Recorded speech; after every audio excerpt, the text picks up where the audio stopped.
Good evening, everyone. Welcome back again at the Nimbus Learning, powered by the Engineers Academy. Myself, Saurabh Mahajan, and we are discussing here the question based on the basic electronics for the SSC JN exam and all state JE exam and the assistant engineer exams. Okay, सो आज हमारी last class है. Okay, जैसे कि आपको सभी को मालूम भी था 3 मई को हमारी लास्ट क्लास होगी. तो लास्ट क्लास में मैंने एक छोटा सा टॉपिक उठा लिया आपके लिए, ऑपरेशन एम्पलीफायर.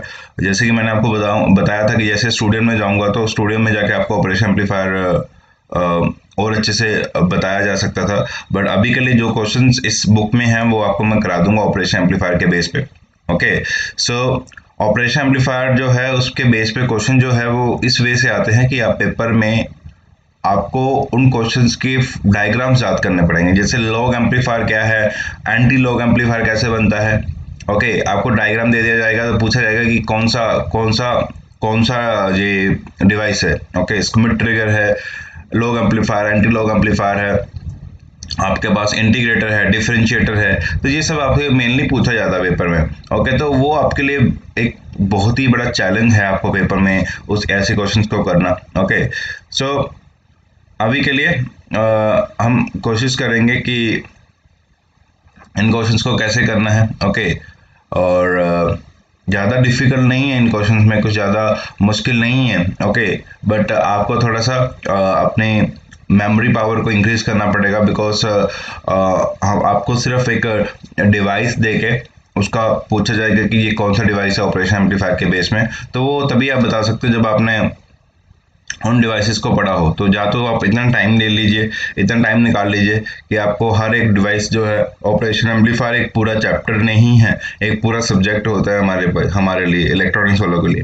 ओके, तो अभी इस क्लास में जो पॉसिबल है, ओके, वो हम इसको कर लेते हैं. ओके, उसको कंप्लीट कर लेते हैं, जितना हो सकता है वो इस क्लास में हम कंप्लीट कर लेते हैं. ओके, एंड जो भी कुछ बचेगा तो जब भी स्टूडियो में मैं जाके क्लास लूँगा तो ज़रूर आपके साथ शेयर करूँगा. ऑपरेशन एम्पलीफायर के ऊपर जो भी टिप्स बचेंगे, जो भी चीज़ें रहेंगी, वो मैं आपके साथ बिल्कुल शेयर करूँगा.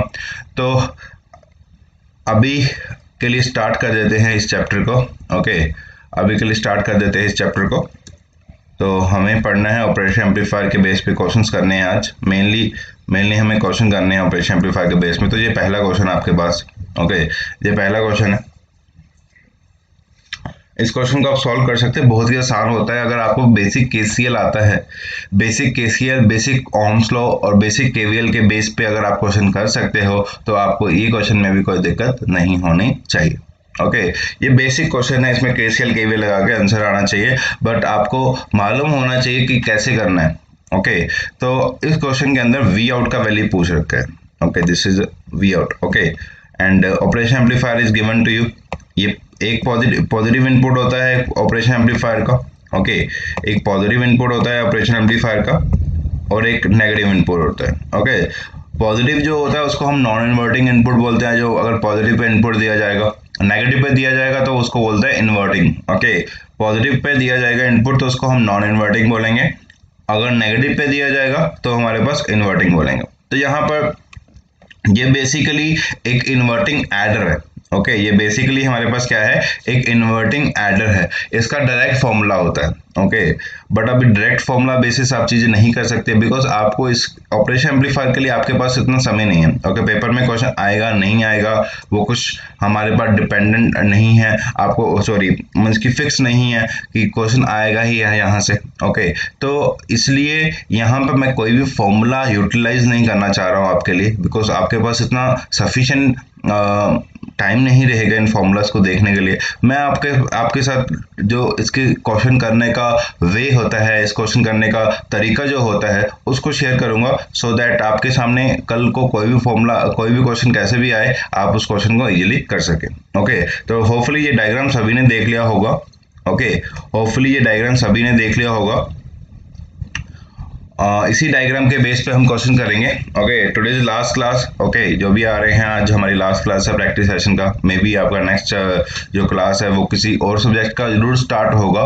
ओके, नेक्स्ट सब्जेक्ट जो होगा प्रैक्टिस सेशन में वो कौन सा स्टार्ट होगा वो अभी आपके लिए सरप्राइज ही रहेगा. ओके, सो हाँ, तो हमारे पास इस क्वेश्चन की तरफ हम बढ़ते हैं।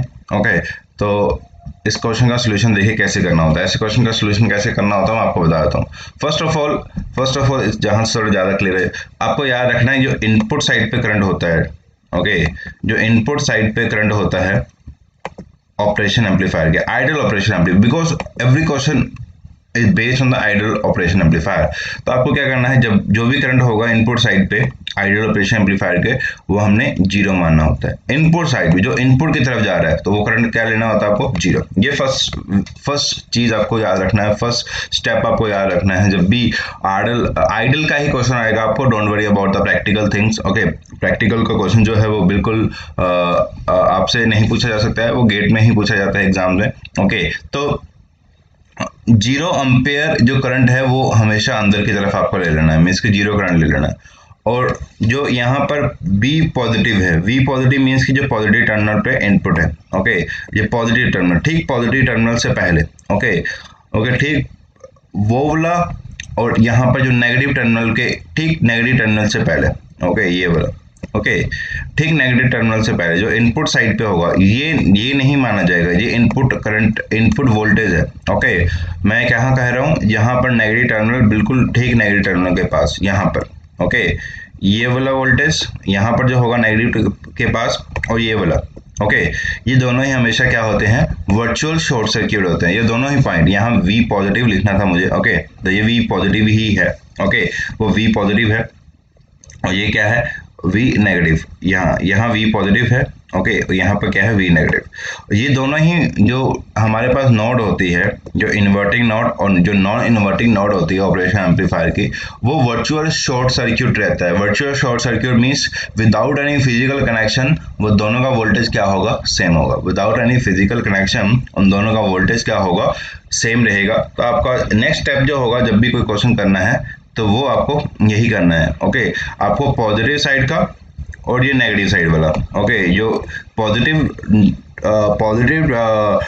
टर्मिनल का नोड होगा और जो नेगेटिव टर्मिनल का नोड होगा, दोनों का वोल्टेज क्या होना चाहिए, सेम होना चाहिए, due to the virtual short circuit of the operation amplifier nodes. Okay, तो इसलिए ये भी आपको कर देना, V positive equal to V negative, जो कि मैंने यहाँ पर V नेगेटिव पे VI लिख दिया हुआ है, बट वो V नेगेटिव ही रहेगा। Okay, V positive equal to V negative equal to zero हो जाएगा। बिकॉज जीरो क्यों हुआ, बिकॉज V पॉजिटिव जीरो था। ओके, और जो V नेगेटिव है, VI जो मैंने यहाँ पर लिख रखा है, वो इक्वल टू क्या होगा, V positive. VI equal to V positive होगा, और V पॉजिटिव जो है वो इक्वल टू क्या है, जीरो है।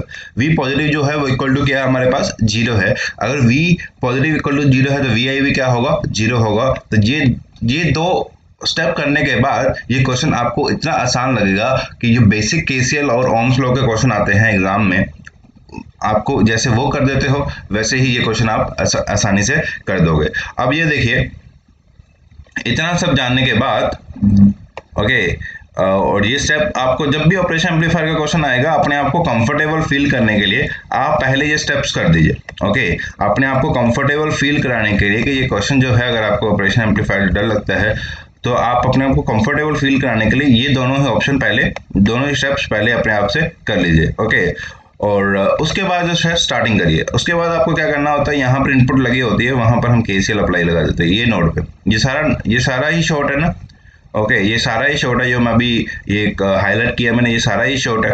ओके, तो ये पूरा ही नोड क्या होगा, इसको हम नाम दे देते हैं A नोड। इसको हमने क्या नाम दे दिया, A नोड, क्योंकि ये एक ही सिंगल ही वायर है। ओके, मे बी वो हम उसको दोनों को एक साथ में भी कनेक्ट कर सकते थे, बट वायर देके कनेक्ट कर रखा है, तो वो क्या है, एक सिंगल नोड है। ओके, ओनली वन नोड है। अब इस नोड पे हम KCL लगा देंगे। अब इस नोड पे जब हम KCL लगाएंगे तो यहाँ पर हमने I1 मान लिया, यहाँ पर हमने क्या मान लिया, I2।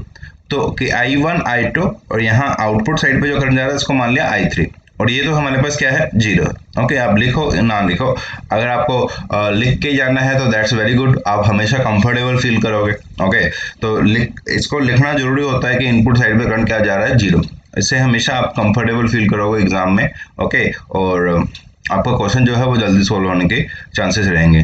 तो हमारे पास अब I1 I2 क्या है, इनकमिंग है, I3 और जीरो वो दोनों ही क्या है, आउटगोइंग है। तो sum of the incoming current that is I1 I2 equal to क्या कर दिया मैंने, I3।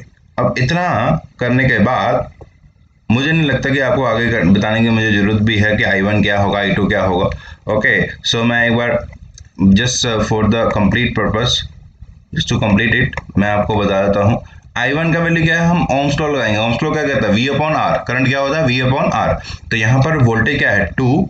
ओके, यू नो, यहाँ से करंट जाएगा, जहां से करंट बाहर की तरफ जाएगा वो हाई वोल्टेज होगा, तो ये 2 मिली वोल्ट हाई वोल्टेज है। ओके, और जहां पे करंट अंदर की तरफ जाएगा वो हमारे पास क्या होगा, लो वोल्टेज होगा। तो यहाँ पर जो नोड ए पे वोल्टेज है वो क्या है, जीरो। वी आई था, और वी आई जो था वो वी पॉजिटिव के इक्वल था। वी पॉजिटिव इक्वल टू क्या था हमारे पास, जीरो।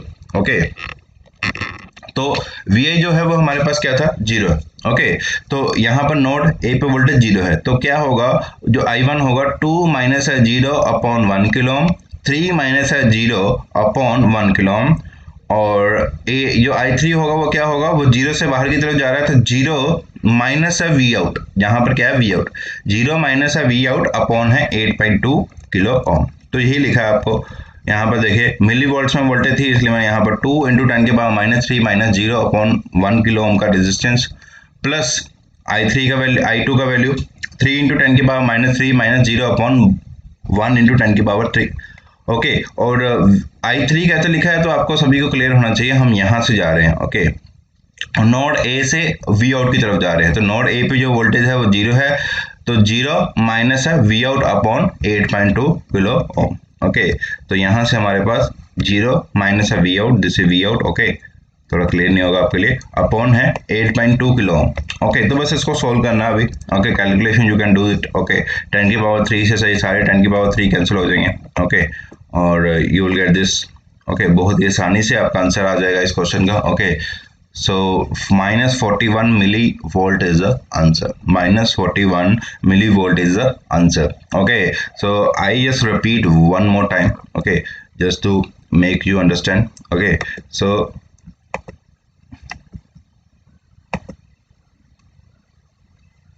तो हमारे पास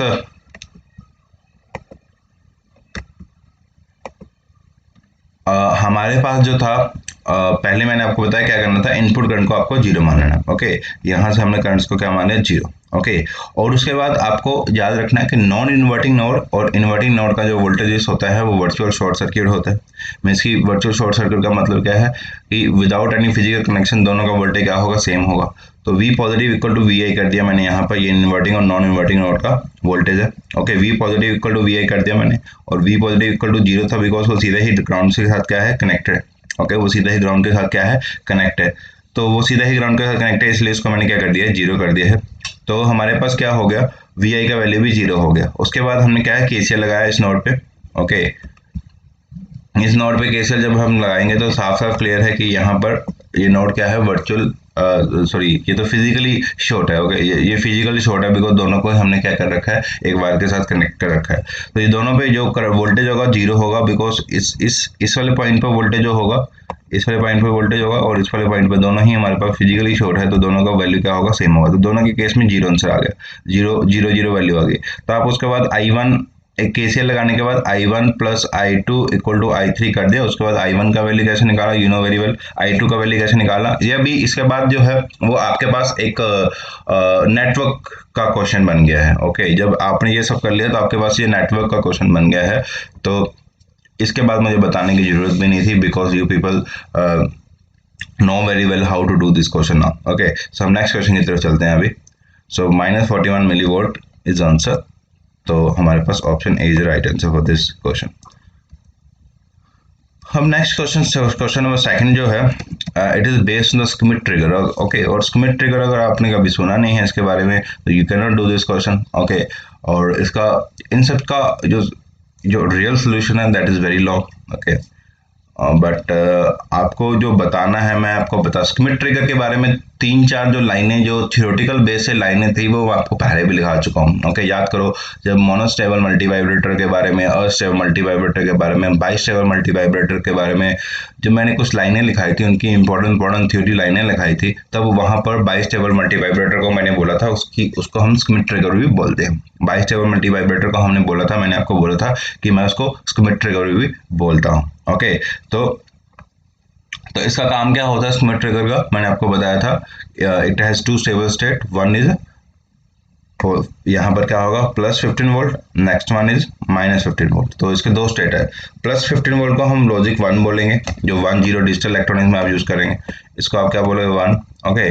और माइनस 15 को आप क्या बोलोगे, लॉजिक 0, ओके। तो ये दो स्टेबल स्टेट्स होती है इसके पास, okay, plus 15 and minus 15 volt, okay. जो भी यहाँ पर वोल्टेज दी होगी वो हो गई इसकी स्टेबल स्टेट्स, ओके। और ये क्या कहता है, किसी भी वेवफॉर्म को, कोई भी वेवफॉर्म, चाहे इनपुट में sinusoidal waveform, any type of the waveform input पे होगा, आउटपुट में ये हमेशा क्या देगा, स्क्वायर वेवफॉर्म देगा। आउटपुट में हमेशा ये क्या देगा, स्क्वायर वेवफॉर्म देगा। Any type of the input दे दो waveform, any type of the waveform as a input दे दो, बट आउटपुट में ये क्या देगा, स्क्वायर वेव ही देगा, ओके। अब उसने पूछा ट्रिप्स पॉइंट क्या होंगे स्किमिट ट्रिगर के, ओके। ये क्वेश्चन हमने खुद से ही फ्रेम किया है, बिकॉज स्किमिट ट्रिगर के क्वेश्चन जो है वो आपको एज इट इज पूछ लिया जाता है कि ये कौन सा डायग्राम है। हाँ, एसएससी जेईएन में क्वेश्चन आया हुआ है कि आपको डायग्राम देके पूछा गया है कि कौन सा क्या है डिवाइस, ओके।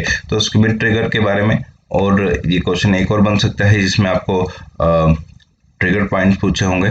तो बहुत ही ट्रिप पॉइंट या ट्रिगर पॉइंट कैसे करते हैं ऐसे क्वेश्चन को, ये स्किमिट ट्रिगर जैसे कि बताया रखा है। ये क्वेश्चन आपको दे रखा है, तो मैंने आपको बताया वी आउट जो होगा, ओके, या तो वो प्लस 15 वोल्ट होगा या तो क्या होगा, माइनस 15 वोल्ट होगा। दो ही स्टेट्स होंगी, ओके। वो इसके यहाँ से दिया है, ये कहाँ से निकाला है, ये इन वैल्यू से निकाला हमने, ओके। ये इन वैल्यू से निकाला मैंने। तो वी आउट जो है या तो प्लस 15 वोल्ट होगा या तो क्या होगा, माइनस 15 वोल्ट होगा, ओके। ये इन वैल्यूज से निकाला हमने, ओके, यहाँ और यहाँ पर। तो अब देखिए यहाँ पर, अब जब V नॉट 15 वोल्ट होगा तब यहाँ वाला वोल्टेज जो V1 होगा, ओके, जो V नॉट के साथ कनेक्टेड है, ये स्किमिट ट्रिगर जो है वो पॉजिटिव फीडबैक का एप्लीकेशन है, okay. Schmitt trigger is application of the operation amplifier based on the positive feedback, okay. ये पॉजिटिव फीडबैक के केस का है। तो V नॉट जो है अगर 15 वोल्ट होगा तो ये वाला V1 जो होगा उसको हम बोलते हैं VUT, ओके। ये वाला जो V1 होगा उसको हम क्या बोलेंगे, VUT, that is upper threshold voltage. And you know very well, जो इनपुट करंट होगा, ओके, उसको हमने क्या लेना है, 0, ओके। ये करंट हमारे पास क्या है, 0। तो इसका मतलब क्या है कि यहाँ से जो करंट आएगा, ओके, वो इधर जाएगा, ओके, फिर वो इधर जाएगा, ओके, वो सेम करंट इधर जाएगा, बिकॉज ऊपर तो जा नहीं सकता, तो ऊपर जो है वो करंट क्या है, 0 एम्पियर है, ओके। तो यहाँ से जो करंट आएगा आउटपुट वाली वायर से, ओके, तो आपको पता आउटपुट प्लस 15 और माइनस 15 वोल्ट के बीच में होगा। तो यहाँ से जो करंट आएगा वो सेम करंट यहाँ नीचे की तरफ जाएगा, ओके। तो मीन्स कि ये वाले पूरी वाली ब्रांच में करंट जो है वो क्या है, सेम है। इस वाली पूरी वाली ब्रांच में जो करंट है हमारे पास क्या है, सेम है, ये पूरी वाली ब्रांच में, ओके। ये करंट क्या है, यहाँ पर क्या है, सेम है। तो करंट सेम है तो इसका मतलब क्या है, सीरीज में कनेक्शन है। करंट सेम है तो क्या है, मीन्स की सीरीज में कनेक्शन है। सीरीज में मतलब क्या है, वोल्टेज क्या होता है, डिवाइड होता है। तो सीरीज में वोल्टेज डिवाइड होता है, तो वोल्टेज डिवीजन लगा के मैंने VUT मीन्स की V1 का वैल्यू निकाल दिया, ओके। जब आउटपुट 15 वोल्ट होगा तो यहाँ पर जो वोल्टेज V1 है उसको हम बोलते हैं अपर थ्रेशोल्ड वोल्टेज। यहाँ पर लिखा हुआ मैंने अपर, जैसे मैं थोड़ा ऊपर कर दूं आपके लिए, अपर थ्रेशोल्ड वोल्टेज, ओके। ये हमारे पास क्या होगा, अपर थ्रेशोल्ड वोल्टेज होगा, ओके। सो अपर थ्रेशोल्ड वोल्टेज क्या होगा, अपर थ्रेशोल्ड वोल्टेज कब होगा, जब V आउटपुट में प्लस 15 वोल्ट है, ये आउटपुट में क्या है, प्लस 15 वोल्ट। तो मीन्स की ये प्लस 15 वोल्ट जो है वो इस सीरीज नेटवर्क में डिवाइड होगा, और किसके अक्रॉस निकालना है, हमें 1 किलो ओम, 1 किलो ओम के अक्रॉस निकालना है। तो वो क्या होगा, 15 into 1 upon total resistance, that is 1 plus 47, जो कि कितना आ जाएगा, 15 upon 48। 15 upon 48 is the right answer for the upper threshold voltage. Means कि ये ट्रिप पॉइंट का एक वैल्यू आ गया, ओके। ये ट्रिप पॉइंट्स होंगे, यहाँ पर वेवफॉर्म जो है वो शिफ्ट हो जाएगी। अपर थ्रेशोल्ड वोल्टेज आते ही प्लस 15 वोल्ट से माइनस 15 वोल्ट की तरफ वो चला जाता है, ओके। इसका डिटेल एनालिसिस अगर देखेंगे तो अपर थ्रेशोल्ड वोल्टेज आ गया 0.32, ओके। अब जब V नॉट का वैल्यू माइनस 15 वोल्ट होगा, ओके, जब V नॉट का वैल्यू माइनस 15 वोल्ट होगा तो हमारे पास जो V1 होगा उसको हम बोलते हैं VLT, और VLT हमारे पास क्या होता है, लोअर थ्रेशोल्ड वोल्टेज। VLT हमारे पास क्या होता है, लोअर थ्रेशोल्ड वोल्टेज। बस पूरा फॉर्मूला सेम ही रहेगा, बस यहाँ पर अभी इनपुट में V नॉट में प्लस 15 की जगह पे आपको क्या लेना है, माइनस 15 लेना है। तो माइनस 15 जो है वो 1 किलो ओम और 47 किलो ओम के बीच में डिवाइड होगा, और आपको 1 किलो ओम के क्रॉस निकालना है। तो आपको वोल्टेज डिवीजन का फॉर्मूला तो मालूम ही है, minus 15 into 1 divide by total resistance, okay, -15 into 1 divide by total resistance, तो हमारे पास -15/48 आ गया। -15 बाय क्या आ गया 48, तो ये हमारे पास क्या आ गया -0.32 वोल्ट। ये लोअर थ्रेशोल्ड वोल्टेज का वैल्यू आ गया। ये आपको उसने पूछ रखे हैं। ट्रिप्स पॉइंट जो होते हैं उसको हम क्या बोलते हैं, upper threshold voltage and lower threshold voltage. Okay, upper threshold voltage and lower threshold voltage are also known as the trips point. Okay, और ट्रिगर पॉइंट्स आल्सो। ओके, यहाँ पर वेवफॉर्म जो है वो शिफ्ट होता है +15 से -15 या -15 से +15 की तरह वो क्या होता है, शिफ्ट होता है। जब जनरली अपर थ्रेशोल्ड वोल्ट आता है तो हमारे पास जो वेवफॉर्म है वो +15 से -15 की तरफ चला जाती है, और लोअर थ्रेशोल्ड वोल्टेज में वेवफॉर्म -15 से +15 की तरफ चला जाता है। ओके, और एक चीज और आपसे यहाँ से पूछी जा सकती है इस क्वेश्चन में। Okay, that is hysteresis voltage. Okay, hysteresis voltage. Okay, that hysteresis voltage को हम VS से लिखते हैं, और वो क्या होता है, upper threshold voltage minus lower threshold voltage. तो इसका आंसर आएगा 0.64 वोल्ट। ओके, 0.64 वोल्ट आएगा यहाँ पर। तो यहाँ पर आपको बहुत आसान नहीं, और यही क्वेश्चन आपसे पूछे जा सकते हैं ज़्यादा से ज़्यादा। ओके, स्मिथ ट्रिगर में एक तो क्वेश्चन आपको ऑलरेडी जो पूछा जाता है आपको वो ये है कि आपको ये डायग्राम दिया जाएगा और पूछा जाएगा कि ये कौन सा डिवाइस है। ओके, तो ऑप्शन में आप बता सकते हो कि ये स्मिथ ट्रिगर है। ओके, तो स्किमिट ट्रिगर का काम क्या होता है, इट इज यूज टू, या तो आपको डायग्राम देख के पूछा जाएगा कि ये क्वेश्चन जो है, ये डायग्राम जो है वो क्या करता है। ओके, तो स्किमिट ट्रिगर का अगर डायग्राम होगा तो वो क्या करता है, एनी साइनोसॉइडल वेवफॉर्म को किसमें कन्वर्ट कर देता है, स्क्वायर वेवफॉर्म में। एनी वेवफॉर्म को, नॉट साइनोसॉइडल इनपुट पे, any waveform converted into a square waveform. चाहे इनपुट में स्क्वायर भी ना हो, स्क्वायर ही हो, तो स्क्वायर ही होगा तो आउटपुट में स्क्वायर ही करेगा। इनपुट में साइनोसॉइडल है, आउटपुट में स्क्वायर ही होगा। इनपुट में ट्रायंगुलर है, आउटपुट में स्क्वायर ही होगा। Okay, like this. ओके, सो ये स्मिथ ट्रिगर के बेस पे क्वेश्चन था, और आंसर हमें ट्रिप पॉइंट अपर थ्रेशोल्ड लोअर थ्रेशोल्ड वोल्ट पे पूछ रखा था, तो आंसर हमारा आया +0.2 and -0.2 sorry 0.32 and -0.32 volts. Okay, ये हमारे पास ऑप्शन डी में आपके पास आंसर है। होपफुली सभी को क्लियर हो। ओके, होपफुली सभी को क्लियर हो, कुछ ज़्यादा खास था नहीं यहाँ पर। ओके, तो एक सिंपल सा वोल्टेज डिवीजन लगा के आपको आंसर निकालना है, और आपको बता दिया कि अपर थ्रेशोल्ड। आपसे क्वेश्चन ये भी पूछा जा सकता है स्ट्रेट फॉरवर्ड कि आप find the upper threshold and lower threshold voltage of the given schematic trigger. Okay, तो उसके इसमें कैसे करना है वो आपको सभी को क्लियर होगा। ये पूरा मैंने यहाँ पर बता रखा है। ओके, पूरा क्लियर होना चाहिए आपको ये सब चीज़ें। ओके, तो एक बार बता दिया आपको, that's enough for you. Okay, we have अब देखो आपको इसको स्मार्टली अगर पढ़ना है तो आप मोनोस्टेबल मल्टी वाइब्रेटर का डायग्राम कैसे बनता है वो भी याद रखिए, अस्टेबल मल्टी वाइब्रेटर का डायग्राम कैसे बनता है वो भी याद रखिए। ओके, तो मुझे टाइम मिला तो मैं आपको जरूर बताऊंगा। ओके,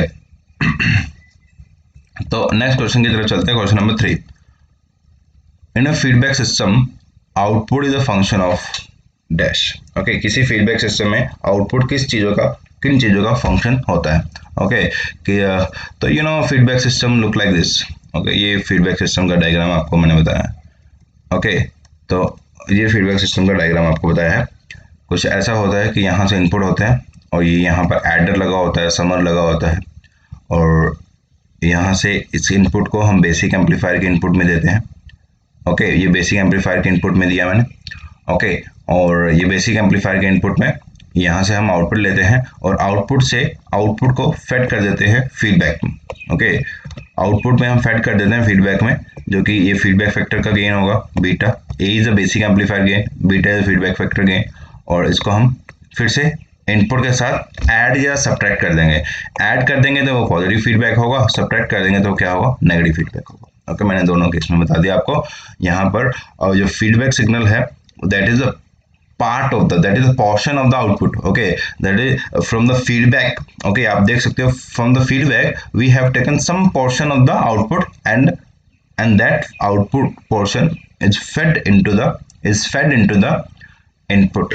ओके, वो उसको इनपुट के साथ फेड करके उसको मिक्स कर दिया जाता है इनपुट के साथ। ओके, अगर वो अगर फीडबैक सिग्नल पॉजिटिव होगा तो वो पॉजिटिव फीडबैक होगा, अगर फीडबैक सिग्नल नेगेटिव होगा तो वो नेगेटिव फीडबैक होगा।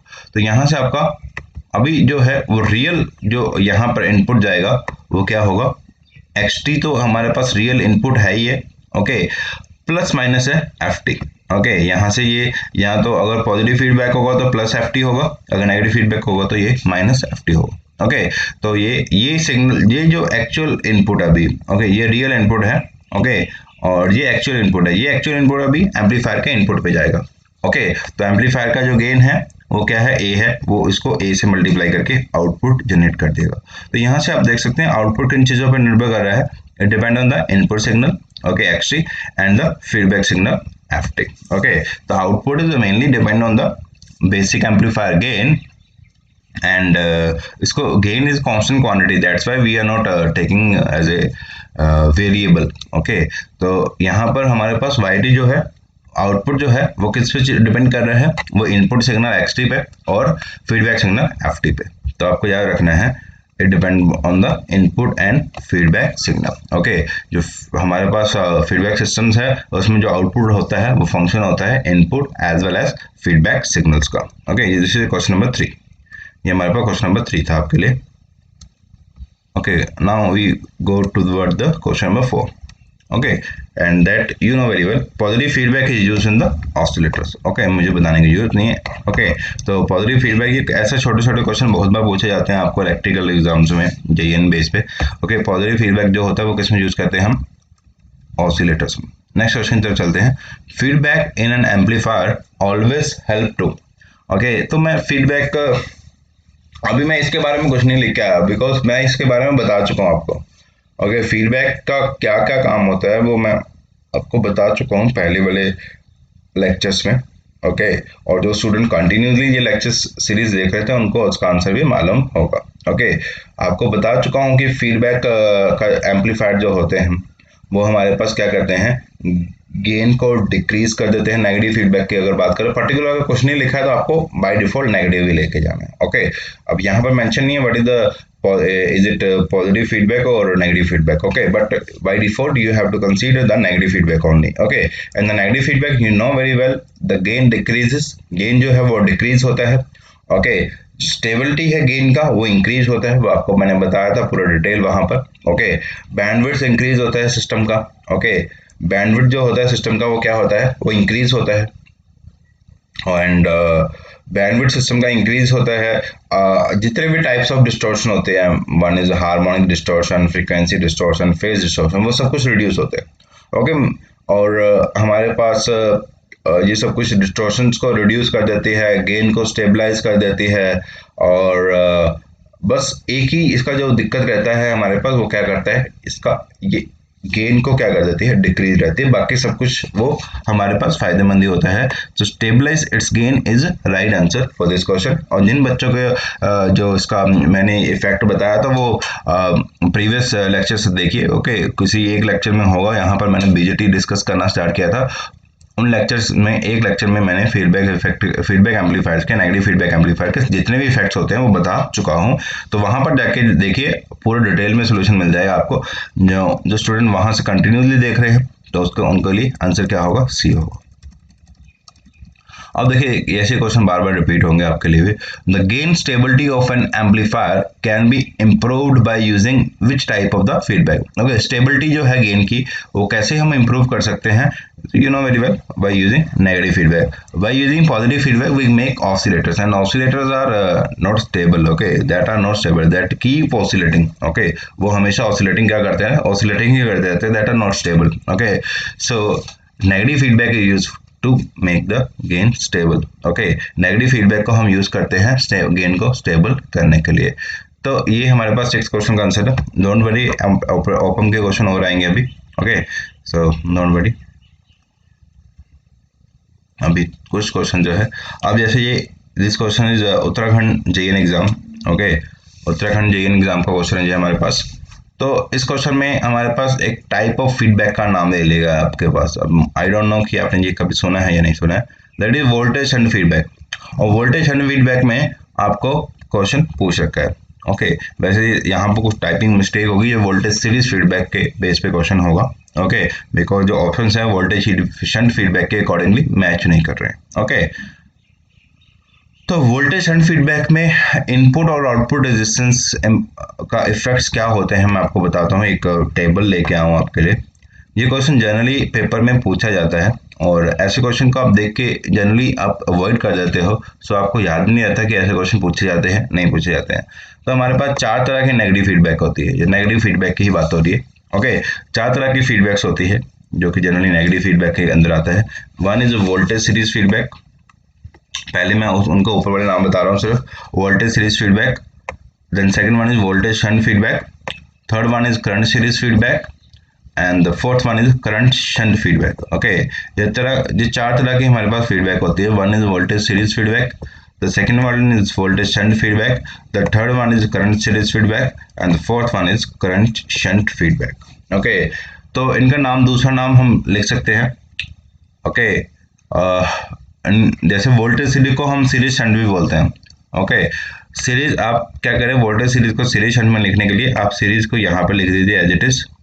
ओके, इसका, और वोल्टेज को, वोल्टेज किस में सेम रहता है, शंट में, तो यहाँ लिख दीजिए शंट, तो ये बन गया series shunt feedback. Okay, similarly ये लिखने का तरीका है, मतलब कि इसका कोई टेक्निकल वे नहीं है, this is not a technical way, but this is a way to remind this. Okay, आप शंट को एज इट इज लिख दीजिए और वोल्टेज किस में सेम रहता है, शंट में, तो ये कौन सा बन गया, volt shunt shunt feedback. Okay, और बिकॉज दोनों में से एक नेम पेपर में लिखा होगा, सिमिलरली यहाँ पर भी सीरीज को एज इट इज लिख दीजिए और करंट किस में सेम रहता है, सीरीज में, तो ये बन गया सीरीज सीरीज फीडबैक।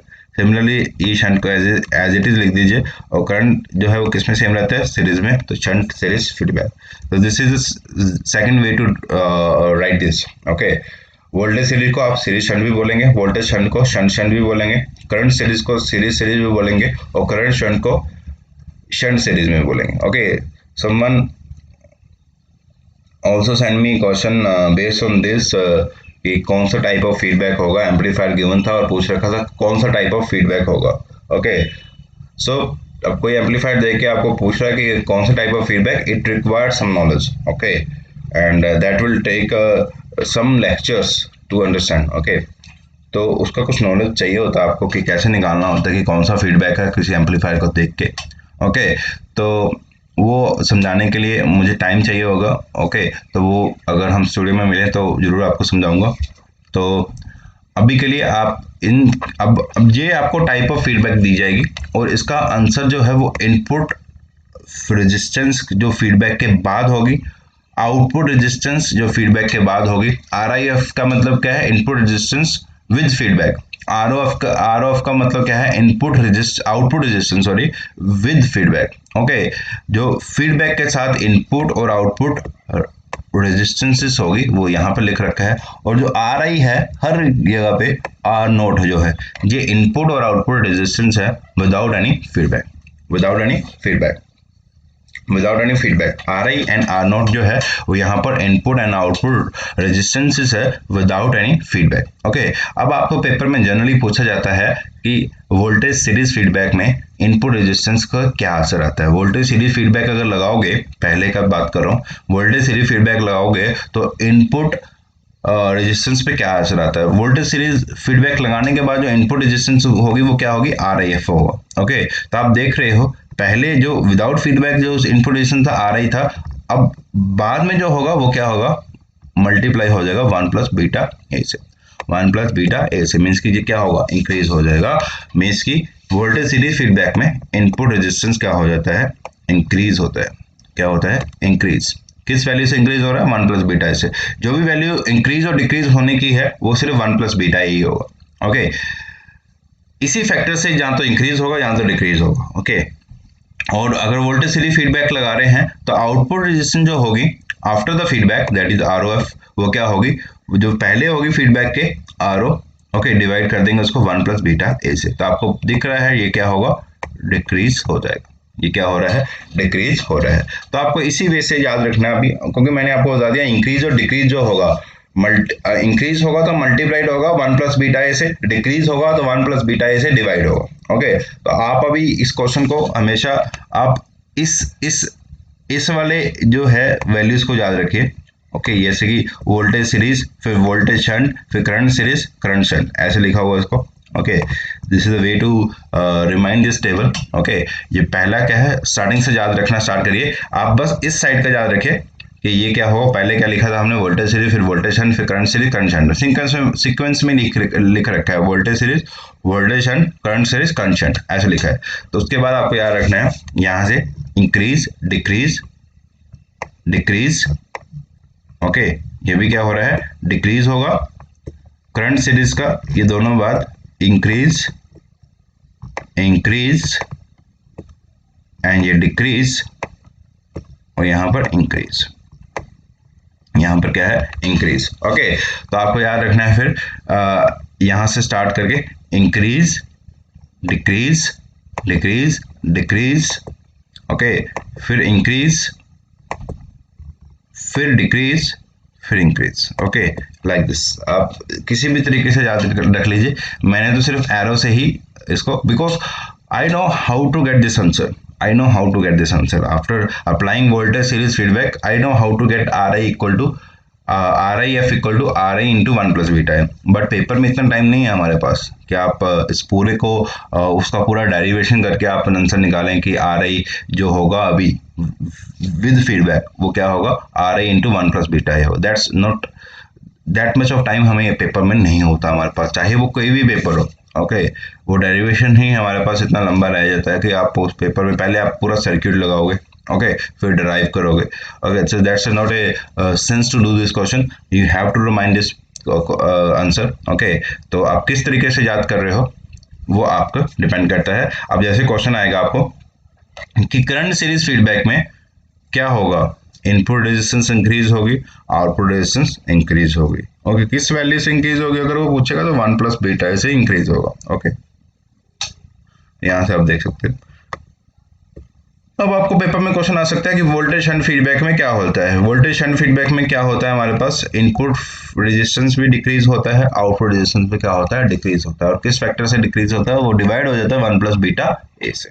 ओके, तो होपफुली सभी को क्लियर हो ये question. Okay, I have done this much of work to solve this type of questions. Okay, तो आपको भी इतना ही करना है जितना आपको बता रहा हूँ। ओके, ये क्वेश्चन आपको जैसे ये उत्तराखंड JEE में पूछ रखा है, तो कभी भी रैंडमली ये क्वेश्चन पूछ ले जाते हैं। No one can raise question on these questions कि that these questions are not part of the syllabus. Okay, these are the part of the syllabus because in the syllabus it is mentioned you have to go for the basic electronics, and they just say that this is a basic electronics question. Okay, so voltage series feedback होना चाहिए इस question के अंदर, तभी ये question बनेगा, otherwise ये question का सोल्यूशन ही नहीं आ सकता।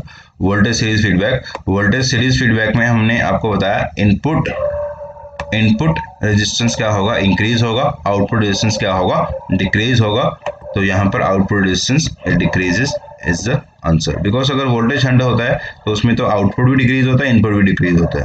ओके, और बाकी तो आपको पता है बैंडविड्थ इज ऑलवेज इंक्रीजिंग और गेन इज ऑलवेज डिक्रीजिंग, इसमें कोई भी डाउट आपको नहीं होना चाहिए। ओके, बैंडविड्थ हमेशा सिस्टम का फीडबैक के बाद इंक्रीज होगा ही होगा, और जो गेन है वो हमेशा डिक्रीज होगा ही होगा। ओके, तो वोल्टेज सीरीज लगा के ये क्वेश्चन होगा आपके पास। ओके, वोल्टेज सीरीज, ओके, यहाँ पर लिखना मेरे लिए पॉसिबल नहीं है। तो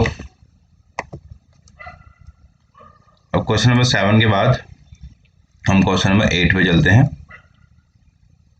Go for the question number 8, and there is one more question based on the operational amplifier. In that question it is written that the given question is non-inverting amplifier. Because why it is non-inverting amplifier, because यहाँ पर हमने क्या दे रखा है, एक positive terminal पर voltage दे रखा है। ओके, तो इनपुट वोल्टेज उसने बताया है Vin, उसका वैल्यू जो है वो 2 वोल्ट है पीक टू पीक। अब बताइए, कह रहा है कि find the peak to peak output voltage. Very easy question, this very easy question. Okay, and जैसे कि मैंने आपको बोला कि मैं नहीं चाहता था कि आप क्वेश्चन जो है वो फॉर्मूला याद करके करें। ओके, तो मैंने इसका भी पूरा सोल्यूशन दिया है। इवन पहले इन्वर्टिंग एम्पलीफायर समझाया है आपको, फिर नॉन इन्वर्टिंग एम्पलीफायर समझाया है। ओके, सो तो ये CMR का क्वेश्चन अभी आएगा। ये क्वेश्चन में 8, इन्वर्टिंग ऑपरेशन एम्पलीफायर जो है वो ऐसे दिखता है। ये इन्वर्टिंग ऑपरेशन एम्पलीफायर है, हमने कहाँ पर इनपुट दिया है, यहाँ पर नेगेटिव टर्मिनल है, मैं इसको इन्वर्टिंग टर्मिनल पर इनपुट दिया है, और नॉन इन्वर्टिंग टर्मिनल को सीधा ही ग्राउंड कर दिया है। तो इस केस में फिर से हम V पॉजिटिव निकालेंगे। V पॉजिटिव सीधा ही ग्राउंडेड है तो वो 0 होगा, तो इसलिए ये वाला जो वैल्यू होगा V नेगेटिव में इसकी इन्वर्टिंग नोड और नॉन इन्वर्टिंग नोड का वोल्टेज क्या कर देना, सबसे पहले जीरो कर देना है। तो due to the virtual short circuit it is written over there V positive is equal to V negative equal to zero due to the virtual short circuit and input currents are zero. और input current हमारे पास क्या है, zero है। Input currents भी हमारे पास क्या दे रखे हैं, आपको जीरो दे रखे हैं। ओके, सो यहां से आप देख सकते हो ये करंट I1 मैंने अंदर की तरफ लिया है, यहां से करंट I2 जो है इस नोड से, ये नोड A ले लिया यहाँ पर मैंने, ये नोड जो है वो A ले लिया है। तो अगर इस नोड A पे मैं अगर KCL लगाऊंगा तो I1 is incoming and this 0 ampere and this I2 is going outward. Okay, तो I1 इक्वल टू क्या हो जाएगा, I2 प्लस है जीरो, तो जीरो लिखा नहीं है यहाँ पर मैंने। और I1 क्या होगा, I1 is very simple. Okay, you know what is I1, I1 is simply ये यहाँ से जा रहा है। ओके, यह यहाँ पर I1 तो यहाँ से जा रहा है, तो क्या होगा, VI माइनस है V negative. Okay, VI minus है V नेगेटिव, और V नेगेटिव तो हमारे पास क्या है, जीरो, तो इसलिए मैंने यहाँ पे क्या लिखा, VI माइनस है zero upon R1। Okay, and I2 हमारे पास देखिए, यहाँ से देखिए ये जा रहा है I2। ओके, यहाँ से जा रहा है I2 इधर की तरफ, तो क्या होगा, V नेगेटिव माइनस है V नॉट। ओके, अपॉन है R2, तो V नेगेटिव तो जीरो है, तो इसलिए यहाँ पर मैंने स्ट्रेट फॉरवर्ड जीरो पुट कर दिया, जीरो माइनस है V नॉट अपॉन है R2।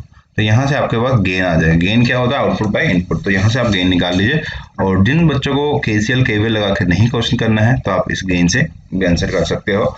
और जो गेम है ये, this is the gain of the inverting operation amplifier. Okay, तो गेन में आपको कभी भी ऐसा नहीं याद रखना कि R2 बाय R1 होगा। R2 R1 मैंने नाम दिया, पेपर में RX RY दे दिया जाए, RA RB दे दिया जाए। ओके, RZ RW दे दिया जाए। ओके, तो प्लीज रिमाइंड दिस फॉर्मूला। और अगर आपको याद ही करना है, वोल्टेज गेन का फॉर्मूला इन्वर्टिंग ऑपरेशन एम्पलीफायर के लिए क्या आया है, माइनस R2 अपॉन R1 आया है। ओके, अब R2 अपॉन R1 से याद नहीं रखना है, आपको पोजीशन से याद रखना है, माइनस ऑफ दिस रेजिस्टेंस जो यहाँ पर कनेक्टेड होगी divided by this resistance. Okay, so आपको पोजीशन से याद रखना है। ओके, तो minus of this resistance, okay, divided by this resistance. Okay, this is the gain of the inverting operation amplifier. तो अगर आपको यहाँ पे VI का वैल्यू दिया हो और आपको V नोट पूछा हो, तो आप आसानी से निकाल सकते हो। V नोट जो होगा वो किसके इक्वल टू होगा, V naught is equal to minus R2 by R1 into VI, minus R2 by R1 into VI is the answer for this question होगा जब V नोट का वैल्यू पूछा जाएगा। तो नॉन इन्वर्टिंग ऑपरेशन एम्पलीफायर की तरफ चलते हैं। नॉन इन्वर्टिंग ऑपरेशन एम्पलीफायर दिख रहा है जो क्वेश्चन में हमारे पास पूछ रखा है। तो पॉजिटिव टर्मिनल में मैंने VI करेक्ट किया है, और यहाँ से ये टर्मिनल को मैंने क्या कर दिया है, ग्राउंड कर दिया है। ओके, ये टर्मिनल हमने क्या कर दिया है, ग्राउंड कर दिया है, बिकॉज हमने नॉन इन्वर्टिंग बनाना है। बिकॉज नॉन इन्वर्टिंग पे हम पॉजिटिव पे दे सकते हैं इनपुट, तो मैंने यहाँ पर नॉन इन्वर्टिंग पे पॉजिटिव पे इनपुट दे दिया है। ओके, तो अब आपका V पॉजिटिव जो है, V पॉजिटिव जो पॉजिटिव नोड पे है वो VI है। ओके, जो V पॉजिटिव है जो कि पॉजिटिव नोड पे है वो हमारे पास क्या है, VI है। ओके, और यहाँ पर जो वोल्टेज है वो क्या है, V नेगेटिव, जो कि अभी तक लिख रहा हूँ। तो आपको पता था ये दोनों ही वोल्टेज क्या होगी, सेम होगी। ओके, ये पॉजिटिव नोड पे और ये नेगेटिव नोड पे। Okay, positive that is non inverting terminal पे, नोड पे, नॉन इन्वर्टिंग नोड पे और इन्वर्टिंग नोड पे दोनों ही वोल्टेजेस क्या होगी, सेम होगी। तो यहाँ पर वर्चुअल शॉर्ट सर्किट वाला कंसेप्ट लगा दिया, इनपुट साइड में 0 एम्पेयर ले लिया दोनों पे। ओके, तो यहाँ पर क्वेश्चन करना स्टार्ट कर देंगे, बिकॉज यहाँ पर V नेगेटिव जो है वो क्या है, VI होगा, बिकॉज नॉन इन्वर्टिंग नोड पे जो वोल्टेज होगा वही वोल्टेज इन्वर्टिंग नोड पे भी होगा due to the what virtual short circuit. So by KCL लगाएंगे एट पॉइंट C पे, by KCL at point C, sorry A point पे, तो आपको पता I1 यहाँ से इनकमिंग है और 0 और I2 बाहर की तरफ जा रहे हैं, 0 और I2 यहाँ से बाहर की तरफ जा रहे हैं। तो I1 इक्वल टू क्या हो जाएगा, 0 प्लस I2, तो यहाँ पर 0 प्लस I2 करके I2 ही आएगा, तो I1 इक्वल टू क्या होगा, I2 होगा। I1 का वैल्यू क्या होगा, 0 माइनस है V नेगेटिव, बिकॉज I1 देखिए कहाँ से आ रहा है, वो ग्राउंड से आ रहा है, मीन्स कि 0 से आ रहा है। ओके, तो 0 माइनस है V negative upon R1, upon क्या होगा, R1 होगा। और यहाँ से देख लीजिए I2 का वैल्यू, I2 कहाँ से जा रहा है, यहाँ से जा रहा है, V नेगेटिव से जा रहा है, V नेगेटिव माइनस है V नॉट अपॉन है R2, ये बेसिक ओम्स लॉ लगा के निकाला है। और V नेगेटिव जो था वो क्या है, VI के इक्वल टू है, due to the virtual short circuit V negative जो है वो V इनपुट के इक्वल टू है। तो मैंने यहाँ पर V नेगेटिव का वैल्यू डाल दिया है ओके। और उसके बाद सिंपल मैथ लगाया है 0 minus V I upon R1, V I minus है वी नॉट अपॉन R2, और उसके बाद सिंपल मैथ लगा के मैंने V not upon V I निकाल दिया। सिंपल मैथ लगा के V not upon V I लगा दिया, आपको दिख रहा होगा ये सिंपल मैथ है। ओके, आपको सोल्यूशन ये यहाँ से कैसे किया मुझे बताने की जरूरत नहीं है, that's not my part. Okay, so हमारे पास अभी ये क्वेश्चन जो है आपका आंसर आ चुका है। ये हमारे पास जो है वो गेन आ गया है नॉन इन्वर्टिंग ऑपरेशन एम्पलीफायर का, नॉन इन्वर्टिंग ऑपरेशनल एम्पलीफायर का, this is gain of the non inverting operation amplifier. Okay, तो you know how to calculate it. Okay, तो V not upon V I जो है वो हमारे पास क्या है, V not upon this V I equal to क्या होगा, 1 plus this resistance divided by this resistance. Okay, just remind this formula by using the position of the resistances. Okay, जब भी बिकॉज ये रेजिस्टेंस के नेम जो है वो मैंने खुद से लिखे हैं, पेपर में कुछ भी हो सकता है। ओके, तो हमेशा नेम से याद करने की कोशिश नहीं करा करो फॉर्मूलाज को, उनकी पोजीशन से याद करने की कोशिश करा करो। ओके, तो ये हमारे पास गेन का फॉर्मूला आ गया, किसका, नॉन इन्वर्टिंग ऑपरेशन एम्पलीफायर का। अगर आपको वी नॉट पूछ रखा होगा तो क्या होगा, वी नॉट इक्वल टू क्या होगा, आप वी आई यहाँ पर मल्टीप्लाई कर दीजिए, V I into 1 plus R2 upon R1। अब गिवन क्वेश्चन में यही था, अब दिए गए क्वेश्चन में आपके पास आपको यही दे रखा है। ओके, आपको यही रखा है in given question, it is given that कि ये यहाँ पर 1 किलो ओम का रेजिस्टेंस है, यहाँ पर 5 किलो ओम का रेजिस्टेंस। अब आपको क्वेश्चन देख के मैं तो आपको कोई क्वेश्चन करने की याद करने की कह नहीं रहा कि आप इसका फार्मूला याद करिए। ओके, मैंने आपको नहीं बताया कि किसी क्वेश्चन का फार्मूला याद करिए, मैंने पूरा डिटेल सॉल्यूशन दे दिया कि how to calculate V not upon V I. Okay, once you know V not upon V I you can calculate V naught also. Okay, अगर आपको फार्मूला नहीं याद करना है तो मैं आपको फोर्स नहीं कर रहा, आप इस क्वेश्चन को जैसे मैंने आपको बताया है आपको क्या करना है, यहाँ पर यहाँ से करंट जीरो, यहाँ से करंट जीरो। ओके, और ये वाले नोड की जो वोल्टेज होगी और वही यहाँ पर भी वोल्टेज होगी, मीन्स कि यहाँ वाले नोड की वोल्टेज और यहाँ वाली नोड की वोल्टेज सेम होगी due to the virtual short circuit. ये लगा के केस लगा के आंसर निकाल सकते हो। तो अभी मैंने निकाला ही है इसलिए मैंने यहाँ पर नहीं गया, अभी किया ना ये सब चीजें, ये सेम क्वेश्चन है ना, बस वैल्यूज वहां पर लिख दो, R2 की जगह पे 5 किलो ओम लिख दो, R1 की जगह पे 1 किलो ओम लिख दो, तो वही क्वेश्चन बन जाएगा ना। तो मैंने इसलिए वहां पर पूरा नहीं सोल्व किया है। तो यहाँ पर वी नोट का वैल्यू क्या आएगा, फिर वी नोट अपॉन वी आई, मैंने आपको गेन बता दिया क्या होगा, 1 plus this resistance divide by this resistance. तो 1 प्लस 5 बाई 1 करके क्या आ जाएगा, 6 आ जाएगा। तो वी नोट क्या आ गया, 6 इंटू वी इन। तो वी इन का वैल्यू दे रखा है 2 वोल्ट पीक टू पीक, तो 6 इंटू 2 करके आ जाएगा 12 volt peak to peak output होगा हमारे पास इस क्वेश्चन का। Okay, 12 volt peak to peak हमारे पास आउटपुट होगा। तो हमारे पास B is the right answer for this question. Okay, मुझे फर्दर कुछ बताने की जरूरत नहीं है, आई थिंक सो। ओके, अब देखिए इतना बड़ा क्वेश्चन भी है, ये यूपीपीसीएल जेई 2007 में आ रखा है, यूपीपीसीएल जेई 2007 में। तो ये भी बहुत ही आसान क्वेश्चन है, इसका भी कंप्लीट सोल्यूशन मैं दूंगा। बहुत ही आसान क्वेश्चन है, कोई फॉर्मूला नहीं याद करना, सिर्फ केसीएल ओम्स लगा के आपका आंसर होगा, बस जो आपको बताया है वैसे वैसे आपको फॉलो करना है। अब एक और क्वेश्चन है यहाँ से, इससे पहले ये क्वेश्चन भी है हमारे पास, an operation amplifier has a differential gain, आपको डिफरेंशियल गेन दे रखा है 100, कॉमन मोड गेन दे रखा है 0.01 and it's CMRR will be. CMRR इससे पहले किसने सुना है, डिफरेंशियल गेन क्या होता है, कॉमन मोड गेन क्या होता है, ये सब किसने सुना है, आई डोंट नो। ओके, आप लोगों ने यहाँ से स्टडी की होगी। ओके, तो उसके बेस पे आपको बताया गया होगा CMRR is nothing but common mode rejection ratio. Okay, इसके बारे में कुछ जो चीजें हैं मैं आगे जाके बता दूंगा अगर टाइम परमिट किया।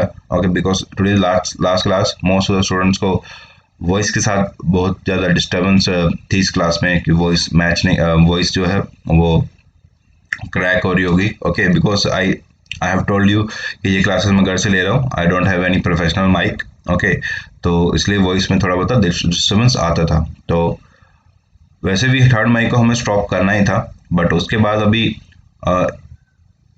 जो क्लासेस है अभी मैं घर से नहीं ले पाऊंगा because of voice problem. Okay, तो अब इस क्वेश्चन को जितना आपको मालूम है उसके बेस पे मैं आपको बता देता हूँ कि इसका फॉर्मूला क्या होता है, common mode rejection ratio. Okay, अब जितना मेरे पास टाइम है उसके बेस पे आपको बताता जा रहा हूँ। ओके, ऑपरेशन एम्पलीफायर के बेस पे मैंने एक और क्वेश्चन है यहाँ पर, और भी बहुत सारे क्वेश्चन है आपके पास इस चैप्टर में, तो डोंट वरी, ऑपरेशन एम्पलीफायर का कुछ आपका हो जाएगा काम। तो CMRR जो होता है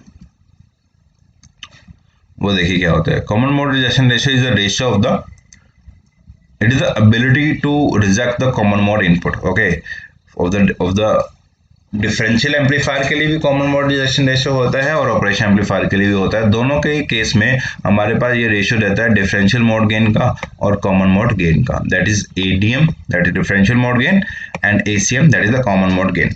इन दोनों का रेशियो रहता है, अनुपात रहता है। तो आपको ADM दे रखा है 100, ओके, और कॉमन मोड गेन भी आपको दे रखा है 0.01, तो इससे आपका वैल्यू आ जाएगा CMRR का 10,000, ओके, दैट इज 10 की पावर 4, ओके, ये आ गया CMRR का वैल्यू 10 की पावर 4 डेसिमल्स में, ये किसमें आया, डेसिमल्स में, बट आपको किस में निकालना, डेसिबल में, ओके। ऑप्शन में जो है आपको सारे ऑप्शन जो है वो डेसिबल में दे रखे हैं। CMRR निकालने के लिए हमेशा हम 20 लॉग यूज करते हैं, 20 लॉग बेस 10, और वो वाली CMRR की वैल्यू यहाँ पर डाल देनी है जो डेसिमल में आपने निकाली है। डेसिमल सभी पता होगा, 1 2 3 4 5 6 7 8 9 10, 10 की पावर 1, 10 की पावर 2, 10 की पावर 3, लाइक दिस, ओके। 10 के बाद 11 भी आता है, 12 भी आता है, ओके। तो decimal everyone know that, okay. तो यहाँ पर डेसिमल का वैल्यू पुट करना है 10 की पावर 4, और प्रॉपर्टी ऑफ लॉग लगा दिया यहाँ पर, 4 को मैंने आगे ले लिया, तो 4 इंटू 20 करके यहाँ पर 80 आ गया, एंड log बेस 10 ऑफ 10 क्या होता है, 1 होता है, तो आंसर क्या आ गया, 80 dB, 80 decibel. This is way to do this question, okay.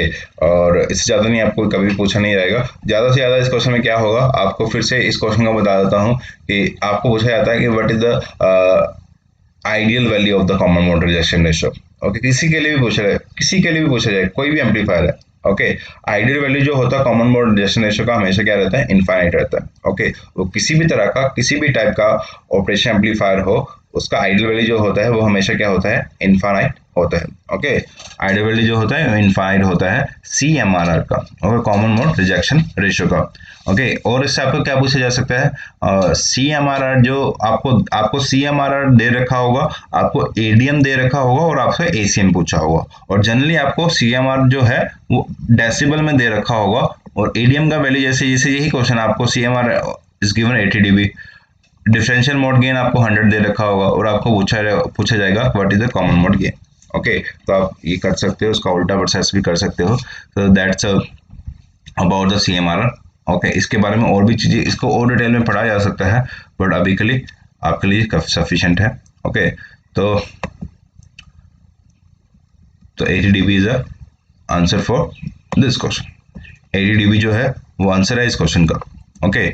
अब ये क्वेश्चन की तरफ चलते हैं। ये भी दिखने में चाहे आपको अच्छा ना लगे, बट बहुत ही आसान question, this is very easy question, okay. देखिए, जो चीज़ें दिखने में अच्छी नहीं होती वो आसान रहती है, जो जनरली पेपर में होता है, ओके।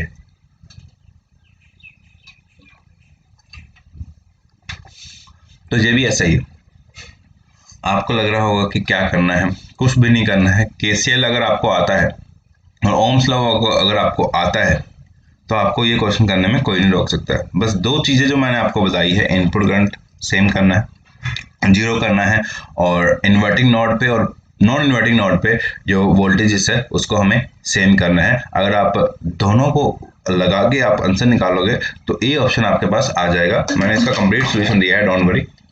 और इसके बाद ऐसा क्वेश्चन करने के बाद आपको कभी भी ऑपरेशन एम्पलीफायर के क्वेश्चंस में डर नहीं लगना चाहिए, ओके। अब क्वेश्चन नंबर 10 की तरफ चल पड़ते हैं। जो भी क्वेश्चन नंबर था, I don't know, okay, I think 10 और 11, 10, ओके। तो यहाँ पर 10 ही होना चाहिए था, डोंट वरी। तो ये हमारे पास एक कास्केड कनेक्शन में 2 ऑपरेशन एम्पलीफायर दे रखा है। ये मैं आपको बताता हूँ ये है क्या, ओके। जब मैं इस क्वेश्चन को देखूंगा तो मेरा क्वेश्चन में सीधा ही आंसर होगा, मैं इसमें कोई भी टाइम नहीं लूंगा, बिकॉज मुझे पता है ये एक इन्वर्टिंग क्या है, इन्वर्टिंग एडर है, और एक इन्वर्टिंग एडर का इनपुट आउटपुट जो है वो दूसरे इन्वर्टिंग एडर के इनपुट में दे रखा है, ओके। ये 2 इन्वर्टिंग एडर्स है, एडर जो है वो वोल्टेजेस को ऐड करते हैं, ओके। उनका गेन क्या होता है वो आपको इन्वर्टिंग एडर निकालने के बाद ही पता लगता है। तो ये 2 इन्वर्टिंग एडर है, ओके, ये एक और ये दूसरा, ओके ये दोनों इन्वर्टिंग एडर ऐड करेंगे ये सब कुछ, ओके कुछ मल्टीप्लाइड फैक्टर के साथ। ओके सो बस आपको ये याद रखना कि पहले वाले इन्वर्टिंग एडर का आउटपुट जो है वो एज ए इनपुट दे रखा है दूसरे वाले इन्वर्टिंग एडर पे। ओके ये मैं ऐसे देखूंगा और सीधा ही आंसर होगा without any using copy and pen. Okay ये इतने आसान क्वेश्चंस होते हैं। ओके तो बट अभी आपको मैं कंप्लीट सोल्यूशन दूंगा। ओके तो V पॉजिटिव यहाँ पर ग्राउंडेड है तो वो जीरो हो गया, इसलिए यहाँ पर भी V नेगेटिव भी क्या हो जाएगा, जीरो हो जाएगा, बिकॉज V नेगेटिव और V पॉजिटिव क्या होता है, सेम होता है। नॉन इन्वर्टिंग नोड पे और इन्वर्टेड नोड पे वोल्टेजेस क्या होती है, सेम होती है। और ये वाले करंट हमने जीरो ले लिए, जो अभी तक मैं बताता हूँ ये आइडल बेस के क्वेश्चन है। आइडल बेस के क्वेश्चन में ये दो चीजें करने के बाद ही आपको क्वेश्चन स्टार्ट करना है। ओके ये करने के बाद आप ए पॉइंट पे केसीएल लगा दीजिए। ये करंट I1 आ रहा है, ये करंट I2 आ रहा है और यहाँ से करंट जा रहा है I3। होपफुली अभी केसीएल लगा के भी, जिन बच्चों को केसीएल भी अगर नहीं आता होगा वो समझ चुके होंगे। तो केसीएल क्या कहता है, by KCL at point A sum of the incoming current is equal to the outgoing current, that is I1 plus I2 equal to I3। Sum of the incoming current that is I1 plus I2 और equal to क्या होगा, outgoing current. Okay that is I3 plus zero होना था, but zero तो add करने की जरूरत नहीं है, तो I1 plus I2 equal to I3 आ गया। ओके यहाँ से तो I1 plus I2 equal to I3 आ गया। तो I1 क्या होगा अभी, V1 माइनस है V नेगेटिव, V नेगेटिव तो क्या है, जीरो है, तो V1 माइनस है zero upon 10 kilo ohm. I2 क्या आना था, V2 माइनस है V negative that is zero, V2 minus है जीरो अपॉन 20 किलो ओम। और I3 क्या आना था, V नेगेटिव माइनस है V नॉट। ओके बिकॉज यहाँ इसकी तरह V नेगेटिव माइनस है V नॉट अपॉन है 20 किलो ओम, अपॉन है 20 किलो ओम। तो V negative equal to V positive अगर मैंने कर दिया तो यहाँ पर आपका आंसर आ गया, because once you put the V negative equal to zero तो I3 का वैल्यू क्या होगा, जीरो माइनस है V नॉट 1, यहाँ पे मैंने V नॉट 1 मान लिया, जीरो माइनस है V नॉट 1 अपॉन 20। तो ये सब चीजें यहाँ पर पुट कर दीजिए। ओके I1 का वैल्यू पुट कर दिया V1 upon 10, okay V2 upon 20 और यहाँ पर minus V not upon 20।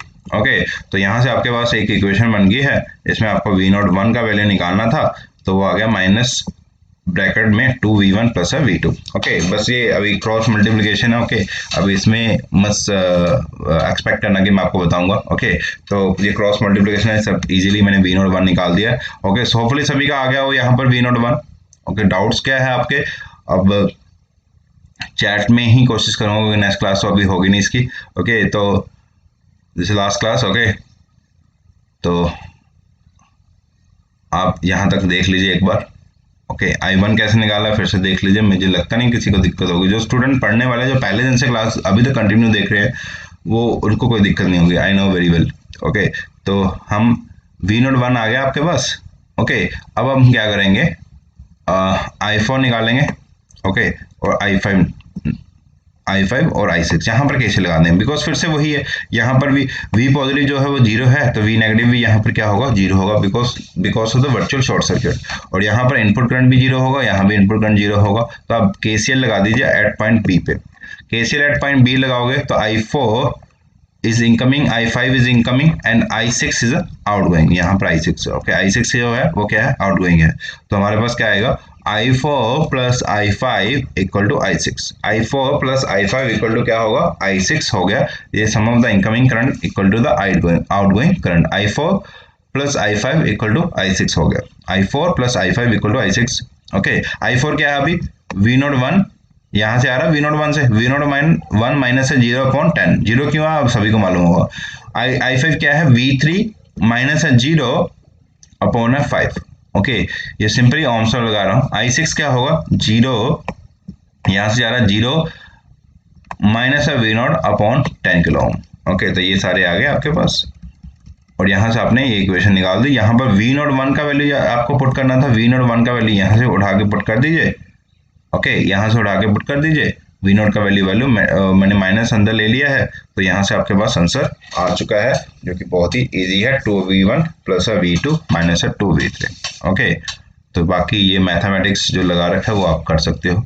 Okay put करने के बाद क्या किया है, तो ये चीजें हैं, इसमें क्या दिक्कत है, आई डोंट नो कि आपको ये क्वेश्चन आपको नेटवर्क के क्वेश्चन से ज्यादा मुश्किल लग रहा हो। जैसे उनका लेवल है वैसे इनका लेवल, बस आपको इसके बारे में एक जनरल नॉलेज होनी चाहिए थे, एक सिंपल कंसेप्ट मालूम होने चाहिए थे। वो कंसेप्ट क्या है वो आपको फिर से एक बार बता देता हूँ कि नॉन इन्वर्टिंग नोड पे जो वोल्टेज होगी, ऑपरेशन एम्पलीफायर की वही वोल्टेज जो होगी वो इन्वर्टिंग नोड पे भी रहेगी because of the virtual short circuit. और इनका इनपुट करंट्स क्या होंगे, हमेशा आइडियल ऑपरेशन एम्पलीफायर के 0 एम्पेयर्स रहेंगे। वो क्या रहेंगे, 0 एम्पेयर्स रहेंगे। So that's it for the operation amplifier question and that's very easy question. Okay, आपको मुझे नहीं लगता कोई मुझे दोबारा से बताने की जरूरत है। अगर फिर भी आपको लग रहा है कि कुछ डाउट रह गया तो कभी भी हम नेक्स्ट टाइम मिलेंगे तो आपको जरूर बता दूंगा वो। ओके, तो ये आंसर आ गया इसका, option A is the right answer for this question. Okay, next question की तरफ बढ़ते हैं। अभी question number 11। Now this type of question in the exam you need to remind this figure. Okay, आपको याद करना पड़ेगा इस फिगर का क्या आंसर है। ओके, ये मैं नहीं कह रहा हूं, ये क्वेश्चन पेपर का जो आपके पास टाइम दिया जा रहा है उसके अकॉर्डिंग कह रहा है। देखिए, इस क्वेश्चन को अगर आपको दिया गया है और आपको ये बताना है कि ये कौन सा है, integrator, differentiator, summing amplifier, precision rectifier, तो it will take some time to detect it. Okay, जैसे कि मैं आपको बता देता हूँ, ये इंटीग्रेटर होता है। अब कैसे होता है वो मैं इसको आपको दिखा देता हूँ आपको। Okay, some student may have some doubt. So ये इंटीग्रेटर का सर्किट है। ओके, सो इंटीग्रेटर में जो आउटपुट जो होता है वो integration of the input voltage होता है। ओके, तो ये ऐसे ही सर्किट से देख सकते हो, यहाँ रजिस्टर लग रखा है। ओके, यहाँ कैपेसिटर लग रखा है। ओके, तो सिमिलरली यहाँ पर भी यहाँ रजिस्टर है, यहाँ कैपेसिटर है। ओके, तो अब देखिए यहाँ पर फिर से वही सब चीज़ें हैं, इनपुट करंट 0। ओके, और यहाँ वाला वोल्टेज 0 है तो यहाँ भी, यहाँ वाला वोल्टेज 0 है तो यहाँ भी क्या होगा, 0 होगा। तो by KCL at the node A, यहाँ रेजिस्टर लगा, यहाँ कैपेसिटर लगा है तो इंटीग्रेटर है। तो by KCL at the node A, KCL लगाएंगे नोड ए पे, तो हमारे पास क्या है, I1 is incoming and even I2 we have taken incoming. Okay, this doesn't matter, आप I2 बाहर की तरफ भी ले लेते हैं। तो I1 plus I2 equal to 0। Okay, थोड़ा डायरेक्ट लिख रखा है इसमें, I1 plus I2 equal to 0। I1 plus I2 equal to 0 आ गया आपके पास। अब I1 का वैल्यू क्या है, VI माइनस है 0। 0 क्यों लिया, बिकॉज यहाँ पर वोल्टेज जो है वो क्या है, 0। VI माइनस है 0 अपॉन R।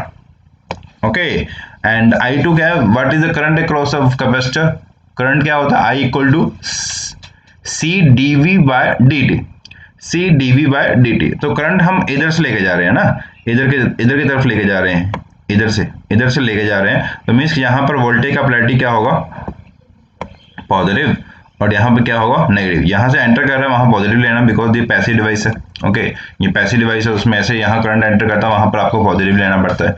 ओके, तो अकॉर्डिंग टू दिस आप अगर यहाँ पर देखेंगे तो यहाँ पर V नॉट पे क्या लगा हुआ है, प्लस साइड पे V नॉट लगा हुआ है और नेगेटिव साइड पे 0 लगा हुआ, बिकॉज यहाँ पर क्या है, यहाँ पर क्या है, 0 वोल्ट है।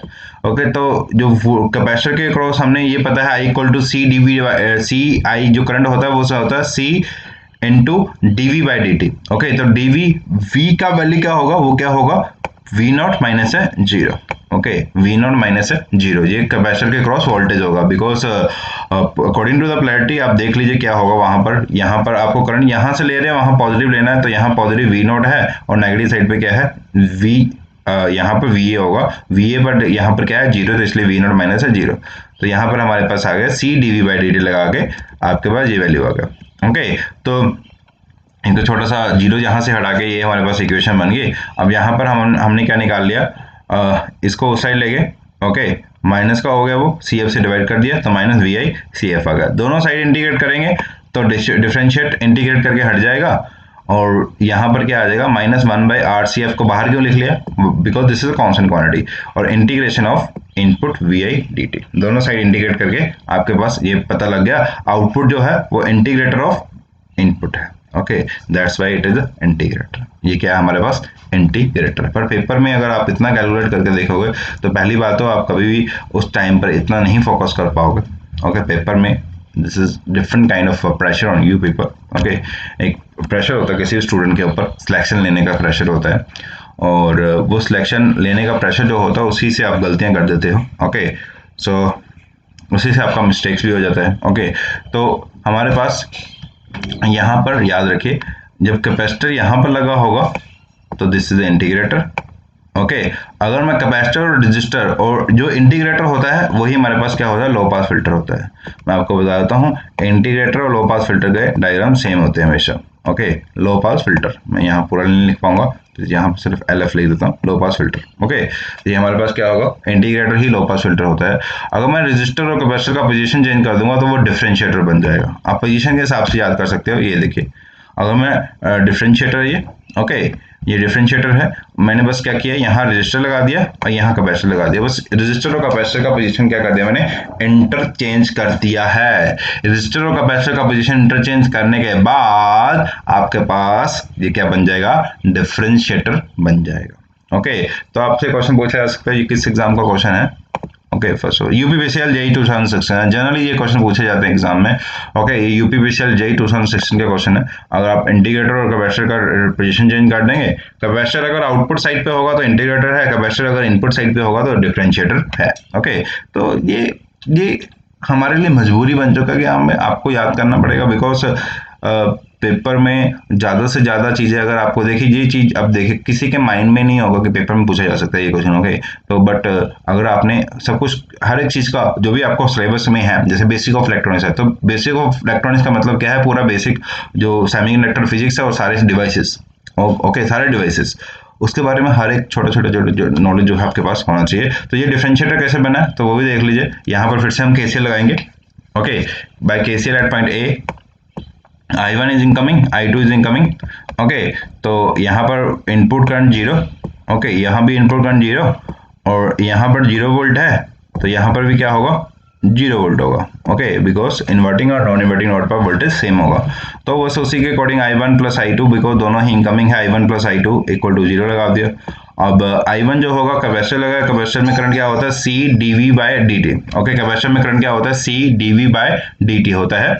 तो यहाँ पर सिंपली हमने C dV बाय dt कर दिया और C dV by dt। Okay, you know very well, I is equal to C dV by dt और V क्या होगा, अब करंट जहां से जा रहा है यहाँ पॉजिटिव, मैंने बोला जहां से करंट एंटर करेगा पॉजिटिव, जहां से बाहर जाएगा नेगेटिव, तो उसके अकॉर्डिंगली जो वोल्टेज अक्रॉस कैपेसिटर होगा वो क्या होगा, VI माइनस है 0। ओके, तो VI माइनस है 0 लगा दिया मैंने यहाँ पर। और I2 का वैल्यू क्या है, I2 यहाँ से आ रहा है, तो I2 क्या होगा, V नॉट माइनस है 0 upon RF। V not minus है 0 अपॉन है RF।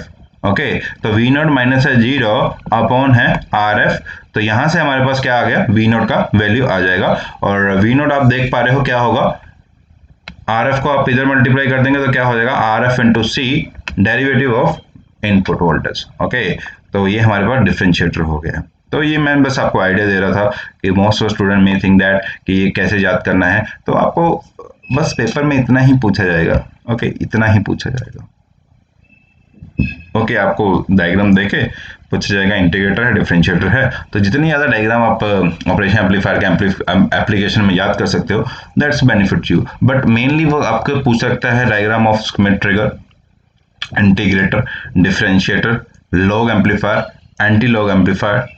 ओके, ये मेन पूछ सकता है। Low pass filter, high pass filter, और लो पास फिल्टर और हाई पास फिल्टर आपको कभी भी याद करने का, डायग्राम याद करने की जरूरत नहीं पड़ती है। डिफरेंशिएटर जो होता है वो हाई पास फिल्टर होता है, लो इंटीग्रेटर जो होता है लो पास फिल्टर है। और वैसे भी कोई भी डायग्राम आपको दिया हो, आपको मालूम होगा, प्लीज आपको सभी को मालूम होगा, बिकॉज नेटवर्क थ्योरी में ये बताया जाता है कि उस डायग्राम से हम कैसे लो पास फिल्टर कैसे हम फाइंड कर सकते हैं वो कौन सा फिल्टर है। आप याद करिए वो वाला मेथड जब आपको बताया जाता है कि आप पहले पुट करते हो W equal to 0, that is omega equal to 0। Okay, फिर पुट करते हो ओमेगा इक्वल टू इन्फिनिट, फिर आप देखते हो कि आउटपुट क्या आ रहा है दोनों केस में, तो उसके बेस पे आप बता देते हैं कि कौन सा लो फिल्टर्स है। अगर आपको मालूम होगा दैट्स वेरी गुड, तो अदरवाइज कभी टाइम अगर हमें मिलेगा आपको दोबारा से यूट्यूब पे क्लास का, तो हम जरूर बता देंगे आपको। तो अभी के लिए आपको ये याद रखिए। और आई थिंक जैसे कि अभी ये है, ये लॉग एम्पलीफायर होता है डायोड के साथ। ओके, ये हमारे पास क्या होता है, डायोड अगर यहाँ लगा देंगे ये वाली पोजीशन पे डायोड, तो ये हमारे पास लॉग एम्पलीफायर होता है। ओके, अगर डायोड की जगह पे यहाँ पर बीजेटी भी लगा दिया जाए तब भी लॉग एम्पलीफायर होगा। अगर डायोड का पोजीशन इंटरचेंज कर दें, यहाँ डायोड ले आए और यहाँ रजिस्टर ले आए, तो वो एंटी लॉग एम्पलीफायर हो जाता है। सॉरी, तो ये कैसे निकालना, ये सब चीजें I know very well how to that, I have calculation also. Okay, but मैं आपको बस आपको बस याद रखना है, दैट्स ये आपको जो कैलकुलेशन जो वो कहीं से मिल जाएगी आपको। ओके, यहाँ पर लिक्विड रखा, अगर मैं मोसफेट की जगह पे यहाँ पर सॉरी, अगर मैं इस डायोड की जगह पर मॉसफेट यूज कर लूंगा तो स्क्वायर रूट कर देगा। ओके, स्क्वायर रूट कर देगा। तो ऐसे ही बहुत सारे तरीके होते हैं इन सब चीज़ों को करने के लिए। मैं आपको बता रहा हूँ, जितना आपको बता रहा हूँ दैट्स इनफ। और अगर आगे जाके कहीं भी क्लास होगी तो मैं और बता दूंगा आपको। तो ये डायोड जो है यहाँ पर होगा और रजिस्टर यहाँ पर होगा तो लॉग एम्पलीफायर होगा। ओके, अगर डायोड और रजिस्टर का पोजीशन चेंज कर देंगे तो वो एंटी लॉग एम्पलीफायर होगा। ओके, तो यहाँ पर मैंने कुछ पिक्चर्स भी आपके लिए ली थी। ओके,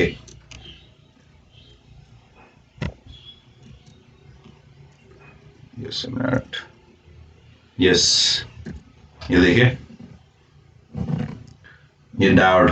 ओके, ये क्या है हमारे पास लॉग एम्पलीफायर, क्योंकि डायोड यहाँ पर है और रजिस्टर यहाँ पर, ये लॉग एम्पलीफायर। ओके, सो अगर आप डायोड की जगह पे, मैंने आपको बताया था अगर बीजेटी का, ये देखिए डायोड की जगह पे मैंने बीजेटी लगा दिया।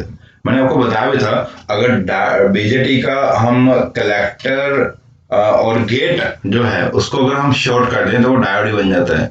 ओके, कलेक्टर और अगर बेस को शॉर्ट कर दें, याद करें एक आपको बताया था किसी लेक्चर में, अगर डायोड का अगर बीजेटी का कलेक्टर और गेट को बेस को सॉरी कलेक्टर और बेस को शॉर्ट कर दे तो वो बीजेटी जो होता है वो डायोड की तरह बिहेव करना स्टार्ट कर देता है। तो यहाँ पे देखिए, ये यहाँ पर ग्राउंड है, ये नीचे यहाँ पर देखिए, प्लीज एरो की तरफ देखने की कोशिश करिए, ये नीचे ग्राउंड है तो मीन्स यहाँ पर भी ग्राउंड हो गया, बिकॉज ये दोनों ही क्या होंगे, सेम होंगे due to the virtual short circuit. तो मीन्स की कलेक्टर साइड ग्राउंड है, बिकॉज ये कलेक्टर साइड है। ओके, एरो की तरफ देखते रहिए प्लीज सभी, ये कलेक्टर साइड है, कलेक्टर साइड यहाँ पर भी ग्राउंड है और यहाँ पर बेस साइड भी ग्राउंड है। तो मीन्स की कहने का मतलब क्या है, कलेक्टर और बेस जो है वो भी क्या है, एक दूसरे के साथ, दोनों ही ग्राउंड है, तो इसका मतलब क्या है, दोनों एक दूसरे के साथ शॉर्ट सर्किट है। And that is the kind of virtual short circuit again. Okay, physically वो दोनों शॉर्ट नहीं है तो बट वो वर्चुअली शॉर्ट है। ओके, तो इसकी वजह से ये जो बीजेटी है यहाँ पर वो एक डायोड की तरह ही काम कर रहा है। ओके, तो यहाँ पर ऐसा रहेगा तो वो क्या होगा, हमेशा लो एम्पलीफायर रहेगा। ओके, तो इन द केस अगर आप डायोड और रेजिस्टर का पोजीशन चेंज कर देंगे तो एंटी लॉग एम्पलीफायर आ जाता है। ओके, अगर ये डायोड, अब यहाँ पर डायोड लगा दिया मैंने, एरो की तरफ देखो, और यहाँ रेजिस्टर लगा दिया तो क्या बन जाएगा, anti log amplifier. Similarly diode की जगह पे आप क्या यूज कर सकते हो, ये भी वही एंटी लॉग एम्पलीफायर है। डायोड की जगह पे आप क्या यूज कर सकते हो, ये बीजेटी। ओके, बीजेटी यूज कर सकते हो। ओके, बीजेटी यूज कर सकते हो। बीजेटी यहाँ पर देखिए, ये बीजेटी लगा दिया मैंने। ओके, तो बीजेटी का देखिए कलेक्टर ये ग्राउंड है, एरो की तरफ देखते रहिए, ये भी ग्राउंड होगा। ओके, कलेक्टर ग्राउंड है, बेस तो ग्राउंड है ही सीधा ही, तो कलेक्टर और बेस क्या होंगे, दोनों ही ग्राउंड है, मींस कि वो शॉर्ट है, जिससे वो डायोड की तरह बिहेव कर रहा है, तो ये एंटी लॉग एम्पलीफायर होगा। आपसे आउटपुट नहीं पूछा जाएगा मोस्ट प्रॉब्ली। ओके, आपको सिर्फ ज्यादातर यही क्वेश्चन आते हैं, आपको डायग्राम देकर आंसर पूछा जाता है। ओके, तो ये कुछ डायग्राम्स मैंने आपको बताए। ओके, और भी बहुत सारे डायग्राम्स है बट अभी के लिए that's enough. Okay, so next question की तरफ चलते हैं। Okay, it is possible to design a current source using operation amplifier. Yes, हम करंट सोर्स को डिजाइन कर सकते हैं, हम V to I converter, I to V converter दोनों ही ऑपरेशन एम्पलीफायर से बना सकते हैं। वोल्टेज तो करंट कन्वर्ट भी कर सकते हैं और करंट को वोल्टेज भी कन्वर्ट कर सकते हैं, मींस की वोल्टेज सोर्स से करंट सोर्स भी बना सकते हैं, करंट सोर्स से वोल्टेज सोर्स भी बना सकते हैं, तो ये ठीक है। बट ऑपरेशन एम्पलीफायर लिख रखा है is a current control voltage source ना, operation amplifier is a voltage control voltage source, operation amplifier is a voltage control voltage source। तो असर्शन तो सही है बट रीजन बिल्कुल ही गलत है। तो आपको मालूम होगा, ये आईएएस एग्जाम में पूछा जाता है ये क्वेश्चंस। ओके, तो इसका ऑप्शन सी होगा। ओके, और ये क्वेश्चन आ रखा है UPPC JE 2016, A is true but our is false. Okay, because operation amplifier को हम करंट सोर्स की तरह यूज कर सकते हैं, that is very right. Okay, और operation amplifier is current control voltage source, वो बिल्कुल रॉन्ग है, बिकॉज ऑपरेशन एम्पलीफायर क्या होता है, वोल्टेज कंट्रोल वोल्टेज सोर्स होता है, वोल्टेज कंट्रोल वोल्टेज सोर्स रहता है। Okay, so next, choose the characteristics which is not related to the ideal operation amplifier. एक क्वेश्चन ऐसा बन जाता है। ओके, एक क्वेश्चन आपको ऐसे बन जाता है कि इसमें आपको आइडियल ऑपरेशन एम्पलीफायर के कैरेक्टरिस्टिक्स, आइडियल कैरेक्टरिस्टिक्स पूछे जाते हैं, तो इसको भी मैं आपको बता देता हूँ, don't worry about this. Okay, तो आइडियल ऑपरेशन एम्पलीफायर के कैरेक्टरिस्टिक्स कैसे होते हैं वो देखिए। There is the properties of the ideal operation amplifier. ये प्रॉपर्टी है, पांच छह प्रॉपर्टीज है, ये आपको सभी को प्रॉपर्टी याद होनी चाहिए, ये आपसे बहुत ही फ्रीक्वेंटली क्वेश्चन पूछा जाता है। ओके, तो ओपन लूप वोल्टेज गेन जो होता है ऑपरेशन एम्पलीफायर का, हमेशा क्या रहता है, इनफाइनाइट। ओके, मैंने आपको बताया था operation amplifier is direct couple amplifier, it has very high gain. इसका गेन बहुत हाई होता है। तो ओपन लूप गेन जो होता है आइडियल ऑपरेशन एम्पलीफायर का वो क्या होता है, इनफाइनाइट होता है। इसका मतलब है ये कितनी भी स्मॉल इनपुट का वोल्टेज क्यों ना हो, कितना भी स्मॉल हो, उसको एम्पलीफाई कर देगा। ओके, इसको एम्पलीफाई कर देगा। Okay, so open loop voltage gain जो होता है वो क्या होता है, इनफाइनाइट रहता है हमारे पास इसका आइडियल ऑपरेशन एम्पलीफायर का। और इनपुट रेजिस्टेंस क्या होगा, इनफाइनाइट होगा। इसमें तो किसी को दिक्कत नहीं होगा, बिकॉज हम इनपुट करंट क्या ले रहे थे, जीरो ले रहे थे। अगर इनपुट करंट जीरो है तो रेजिस्टेंस क्या होगा, इनफाइनाइट होगा। ओके, तो इसी रीजन की वजह से हम करंट जो है हर एक केस में मैंने क्या लिया, जीरो लिया था इन इनपुट करंट। तो hence input current for an ideal operation amplifier are considered to be zero. जो इनपुट करंट होता है आइडियल ऑपरेशन एम्पलीफायर का हम क्या लेते हैं, जीरो लेते हैं। ओके, उसका रीजन क्या है, बिकॉज इसका इनपुट रेजिस्टेंस क्या होता है, इसका इनपुट रेजिस्टेंस क्या होता है हमारे पास, इनफाइनाइट रहता है। ओके, तो जो ओपन लूप गेन मींस की सिंपल गेन अगर पूछा जाए तो what is the gain of the operation amplifier, ideal operation amplifier is infinite. Okay, अगर पूरा पूरा लिख रखा open loop gain of the ideal operation amplifier तब भी इनफाइनाइट। ओके, इनपुट रेजिस्टेंस क्या होगी, इनफाइनाइट होगी। आउटपुट रेजिस्टेंस का क्या होता है, जीरो होता है। अब याद करिए, आइडियल इनपुट रेजिस्टेंस इनफाइनाइट और आइडियल आउटपुट रेजिस्टेंस जीरो होने का मतलब क्या है, क्या किसका कैरेक्टरिस्टिक्स मैंने कल लास्ट लेक्चर में आपको बताया था, voltage control voltage source, voltage amplifier का, करंट एम्पलीफायर का इनपुट रेजिस्टेंस क्या होता है, ideal value of input resistance क्या होता है, ideal value of output resistance क्या होता है। तो अगर आपने वो टेबल याद किया है तो अगर आइडियल इनपुट रेजिस्टेंस इनफाइनाइट हो और आइडियल आउटपुट रेजिस्टेंस जीरो हो तो वो हमारे पास ट्रू वोल्टेज एम्पलीफायर आएगा। ओके, को क्या होगा, ट्रू वोल्टेज एम्पलीफायर। ओके, तो यहां से आपको याद रखना है मींस की जो ऑपरेशन एम्पलीफायर होता है वो एक वोल्टेज कंट्रोल वोल्टेज सोर्स होता है। वोल्टेज एम्पलीफायर का मतलब क्या होता है, वोल्टेज कंट्रोल वोल्टेज सोर्स। तो output resistance zero, ideal output resistance zero होने का मतलब क्या है कि आउटपुट वोल्टेज जो है वो इंडिपेंडेंट ऑफ लोड होगा। आउटपुट वोल्टेज जो है वो इंडिपेंडेंट ऑफ लोड होगा।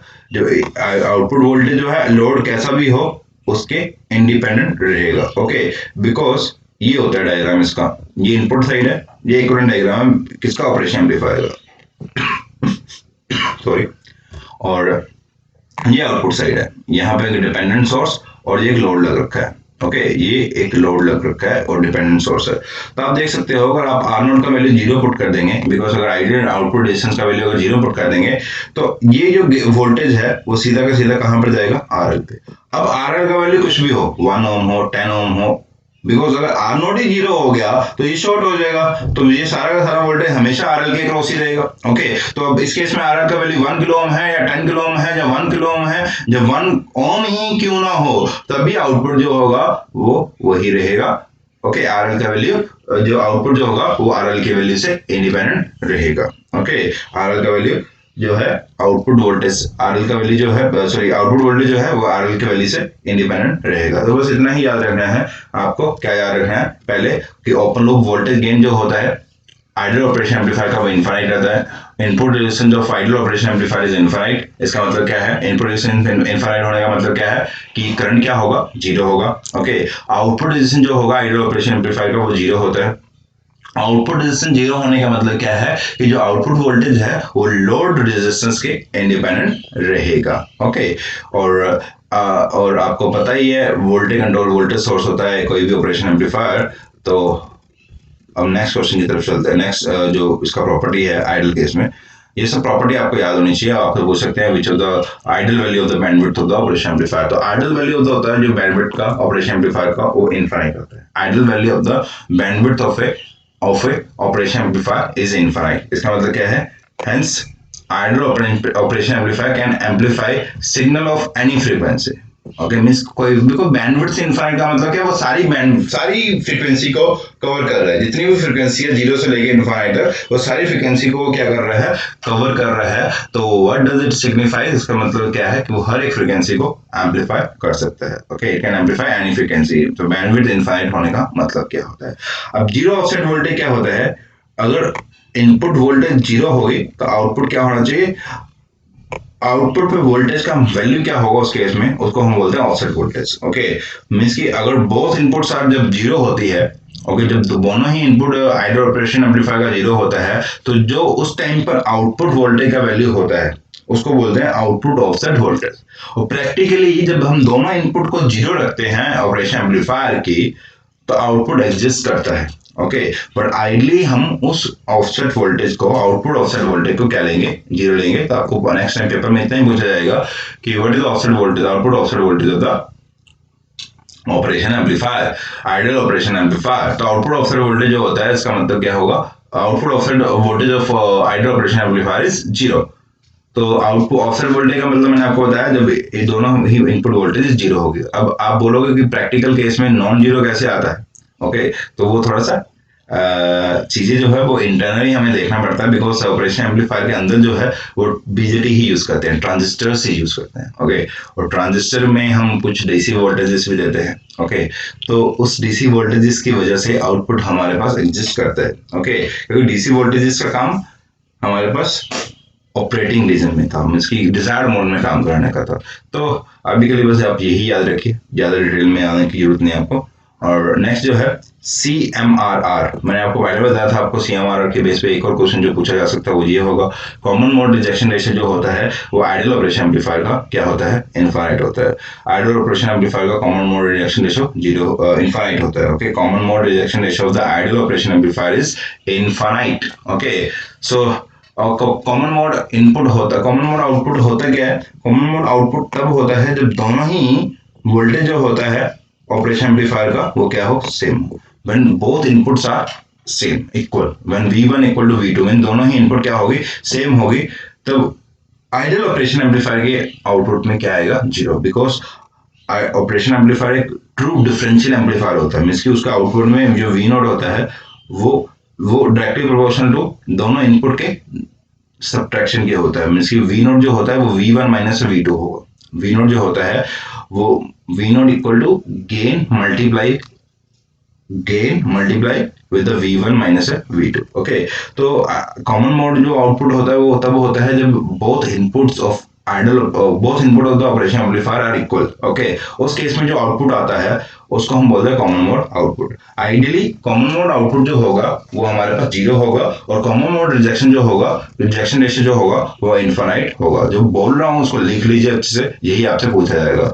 और one more factor is there, that is slew factor. Okay, I think I just missed that. Yes, there is one more factor. Okay, property of practical आपको याद रखने की जरूरत नहीं होती है। There is one more factor, that is slew rate.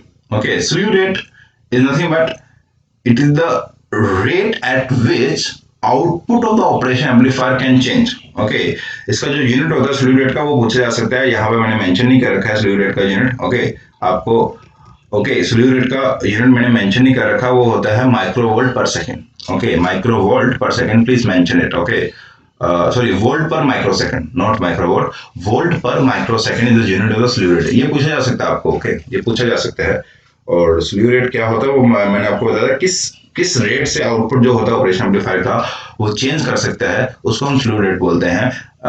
और infinite slew rate जो होता है ideal operation amplifier, ideal operation amplifier का जो स्लीव रेट होता है वो क्या होता है, इनफाइनाइट होता है। ओके, आइडियल ऑपरेशन एम्पलीफायर का जो स्लीव रेट होता है इनफाइनाइट होता है, मींस की आउटपुट वोल्टेज जो है वो इनफाइनाइट वोल्ट से चेंज हो सकता है पर माइक्रो सेकंड में। ओके, इसका यूनिट क्या होता है, वोल्ट पर माइक्रो सेकंड। इसका मतलब क्या है, how much output voltage can change in 1 microsecond. Okay, कितना आउटपुट वोल्टेज 1 माइक्रोसेकंड में चेंज हो सकता है, वो उसका स्लीव रेट होता है। और आइडियली इसका वैल्यू क्या होता है, इनफाइनाइट होता है। ओके, और प्रैक्टिकल ऑपरेशन एम्पलीफायर के आपसे प्रॉपर्टीज नहीं पूछी जा सकती है जो मुझे लगता है, तो फिर भी एक थोड़ा सा आइडिया रख लीजिए। ओपन लूप गेन जो होता है, जो हमने इनफाइनाइट पढ़ा है, वो 10⁻⁶ होता है एक्चुअल में।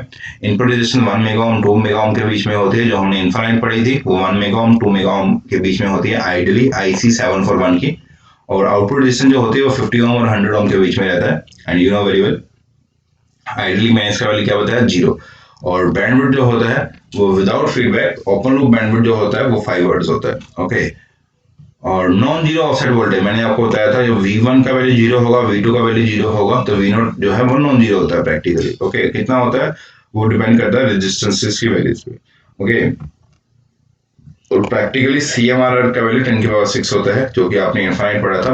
बट मैं आपको थोड़ा सा आपको बताना चाहूंगा कि आप इन वैल्यूज को ना याद रखना। ओके, बस एक थोड़ा सा आइडिया रखना। ओके, ज्यादातर आपको क्वेश्चन के चांसेस आइडियल केस में है, बट अगर आपको पता है कि इनपुट रेजिस्टेंस इनफाइनाइट होता है तो आप ऑप्शन में से 1 मेगा ओम और 2 मेगा ओम के बीच में एक ऑप्शन लगा सकते हो। ओके आपको पता है mega ohms is very very very large value. Mega ohms अगर रेजिस्टेंस होगी तभी हम उसको इनफाइनाइट मान लेते हैं।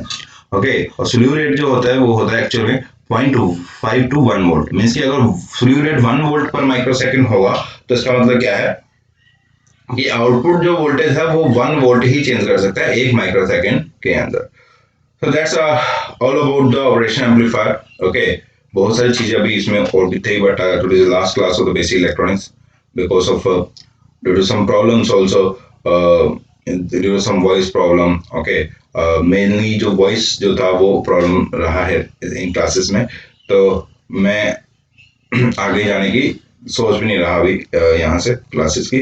तो that's enough for you people. Okay और बहुत सारे क्वेश्चन हमने डिस्कस किए और कुछ स्टूडेंट ने बहुत अच्छा मेरे को रिस्पॉन्स किया है इन क्लासेस में। मैं नाम ले चुका हूँ स्टूडेंट के, वही स्टूडेंट थे अभी भी। ओके तो उनका रिस्पॉन्स कंटिन्यूअली रहा है। ओके और वो कंटिन्यूअली क्लासेस को अटेंड किया है। ओके उन्होंने आंसर जो है वो कंटिन्यूअसली किए हैं और 90% उनके क्वेश्चन जो थे, उनके ऑप्शन जो थे जो उन्होंने कमेंट्स में बताए वो सही थे। That's very good for that students. Okay I appreciate that students motivations. Okay उनका जो प्रिपरेशन करने का मोटिवेशन आई अप्रिशिएट। मैं उन सभी को बस यही बोलूंगा कि अपनी इस मोटिवेशन को कंटिन्यू रखें। ओके इन मोटिवेशन को कंटिन्यू रखें, हर एक सब्जेक्ट में ऐसी ही मोटिवेशन दिखाएं, आपके लिए बहुत ही बेनिफिशियल रहेगा। अगर आप इसी मोटिवेशन से इसी वे से अगर सोल्यूशन जो है पेपर में लगा के आओगे तो आपका सिलेक्शन जो है वो कोई भी रोक नहीं पाएगा। आप प्री में जेएन एसएससी जेएन की ही बात करूंगा अभी सिर्फ। प्री में मैं आपको बता देता हूं कि आप रीजनिंग में 50 में से 48 या 48 से ज़्यादा नंबर लाने की कोशिश करें। और आपके जो जीएस है जिसमें बहुत सारे स्टूडेंट जो थे मेरे उनमें एक दिक्कत जो थी टेक्निकल में, they have 85 out of 100। Okay out of 85 100 में से 85 नंबर थे, 85 86 87। ओके टेक्निकल्स में। रीजनिंग में भी they have very good number 49 48 like this. Okay but GS में some students have only 2 number 3 number 4 number 5 number like this. Okay तो वहीं से उनका सारा मेहनत में पानी फिर गया। ओके सारी मेहनत में पानी फिर गया। जितना मर्जी टेक्निकल रट लो, पढ़ लो, समझ लो, कैसे भी कर लो, 85 नंबर ले आओ टेक्निकल में से 100 में से, बट जब तक आपके जीएस में से अच्छे नंबर नहीं आएंगे 30 प्लस नंबर, ओके तब तक आपके वो टेक्निकल वाले नंबर आपको सिलेक्शन नहीं दिला सकते। ओके ये अपने माइंड में डाल लेना। ओके ये अपने माइंड में डाल लेना कि अगर आप टेक्निकल में से 100 में से 100 भी ले आओ, ओके बिकॉज यू नो यो हमारे पास जनरल की जो गई थी कट ऑफ 140 प्लस था। ओके तो यू नो तब भी मुश्किल रहेगा सिलेक्शन में। अगर सिलेक्शन ले भी लोगे, एक नंबर ऊपर ले भी लोगे, अगर कट ऑफ से 140, अगर कट ऑफ 145 था और आपने 146 ले भी लिया, ओके तब भी कोई फायदा नहीं रहेगा आपके लिए। बहुत ही रेयरली केसेस में ऐसे केसेस में सिलेक्शन होता है और उन्हीं स्टूडेंट का सिलेक्शन होता है जो बहुत अच्छे से लिखना जानते हैं, बहुत अच्छे से रिप्रेजेंट करना जानते हैं। ओके बहुत अच्छे से, क्योंकि दूसरा पेपर तो कन्वेंशन पेपर है, तो अगर बहुत अच्छे से लिखना जानते हो तो आप ये रिस्क ले सकते हो, वो आपको मालूम होगा। ओके तो हमने बहुत सारी चीजें डिस्कस की इन लेक्चर्स के दौरान और आई रिकमेंड टू दो स्टूडेंट्स, वो स्टूडेंट्स को रिकमेंड करना चाहूंगा मैं कि आप जो है, जो स्टूडेंट जो है अभी जिनको लग रहा था ये क्वेश्चन मुझे आता है बट ऑप्शन जो है अच्छे से याद नहीं है या चीजें मैं भूल रहा हूँ, तो प्लीज इन क्लासेस को फिर से सुनिए और एक 5 टाइम का फंडा बना लीजिए हर चीज का पेपर के लिए। हर एक चीज को मिनिमम 5 टाइम आपको रिवाइज करना, हर एक चीज कुछ भी कर रहे हो। ओके जीएस पढ़ रहे हो 5 टाइम रिवाइज करो, क्लासेस में कोई भी क्लासेस जो है उसको 5 टाइम जरूर रिवाइज करो, कुछ भी पढ़ा आपने उसको 5 टाइम रिवाइज करिए, क्वेश्चन किए हैं उसको 5 टाइम रिवाइज करो। ओके मॉक टेस्ट दिए तो मॉक टेस्ट के ऊपर जो आपने एनालिसिस किया है उसको 5 टाइम रिवाइज करो। एनालिसिस में आपको आपकी गलतियां पता लगेगी और जो गलतियां आप करोगे वो गलतियां आप पेपर में कभी नहीं रिपीट करोगे अगर आपने उन गलतियों को अच्छे से देख लिया। ओके तो आप जो है वो निम्बस लर्निंग की आपके यहाँ पर क्लासेस जो है वो कंटिन्यू ही रहेगी। ओके लॉकडाउन 2 वीक्स के लिए और बढ़ा दिया गया है, सभी को मालूम होगा। ओके तो ये क्लासेस कंटिन्यू रहेगी। अब नेक्स्ट डेट क्या होगा वो आपको मालूम हो जाएगा जल्दी ही। ओके तो पावर सिस्टम का क्लास तो चल ही रहा है डेली। ओके 3 o'clock से ओके, तो उस क्लास को जरूर देखते रहिए। और हर सैटरडे को करंट अफेयर का क्लास, प्रैक्टिस, जो रीजनिंग प्रैक्टिस क्लास, मैंने देखा बहुत स्टूडेंट कम देख रहे हैं हम लोगों को, तो उन क्लासेस को प्लीज उनको देखिए। ओके, आप उन क्लासेस को अच्छे से देखिए। ओके, रीजनिंग को बहुत स्ट्रॉन्ग करिए, करंट अफेयर को बहुत स्ट्रॉन्ग करिए, और जीएस का क्लास और रीजनिंग का क्लास अल्टरनेटिव डेज में चल रहा है, तो उनको जरूर देखें सुबह 9 से 10। ओके, और करंट अफेयर का क्लास हर सैटरडे संडे को, हर सैटरडे को होता है, तो उस क्लास को जरूर देखें। ओके, तो thank you for your cooperation. Stay home, stay safe.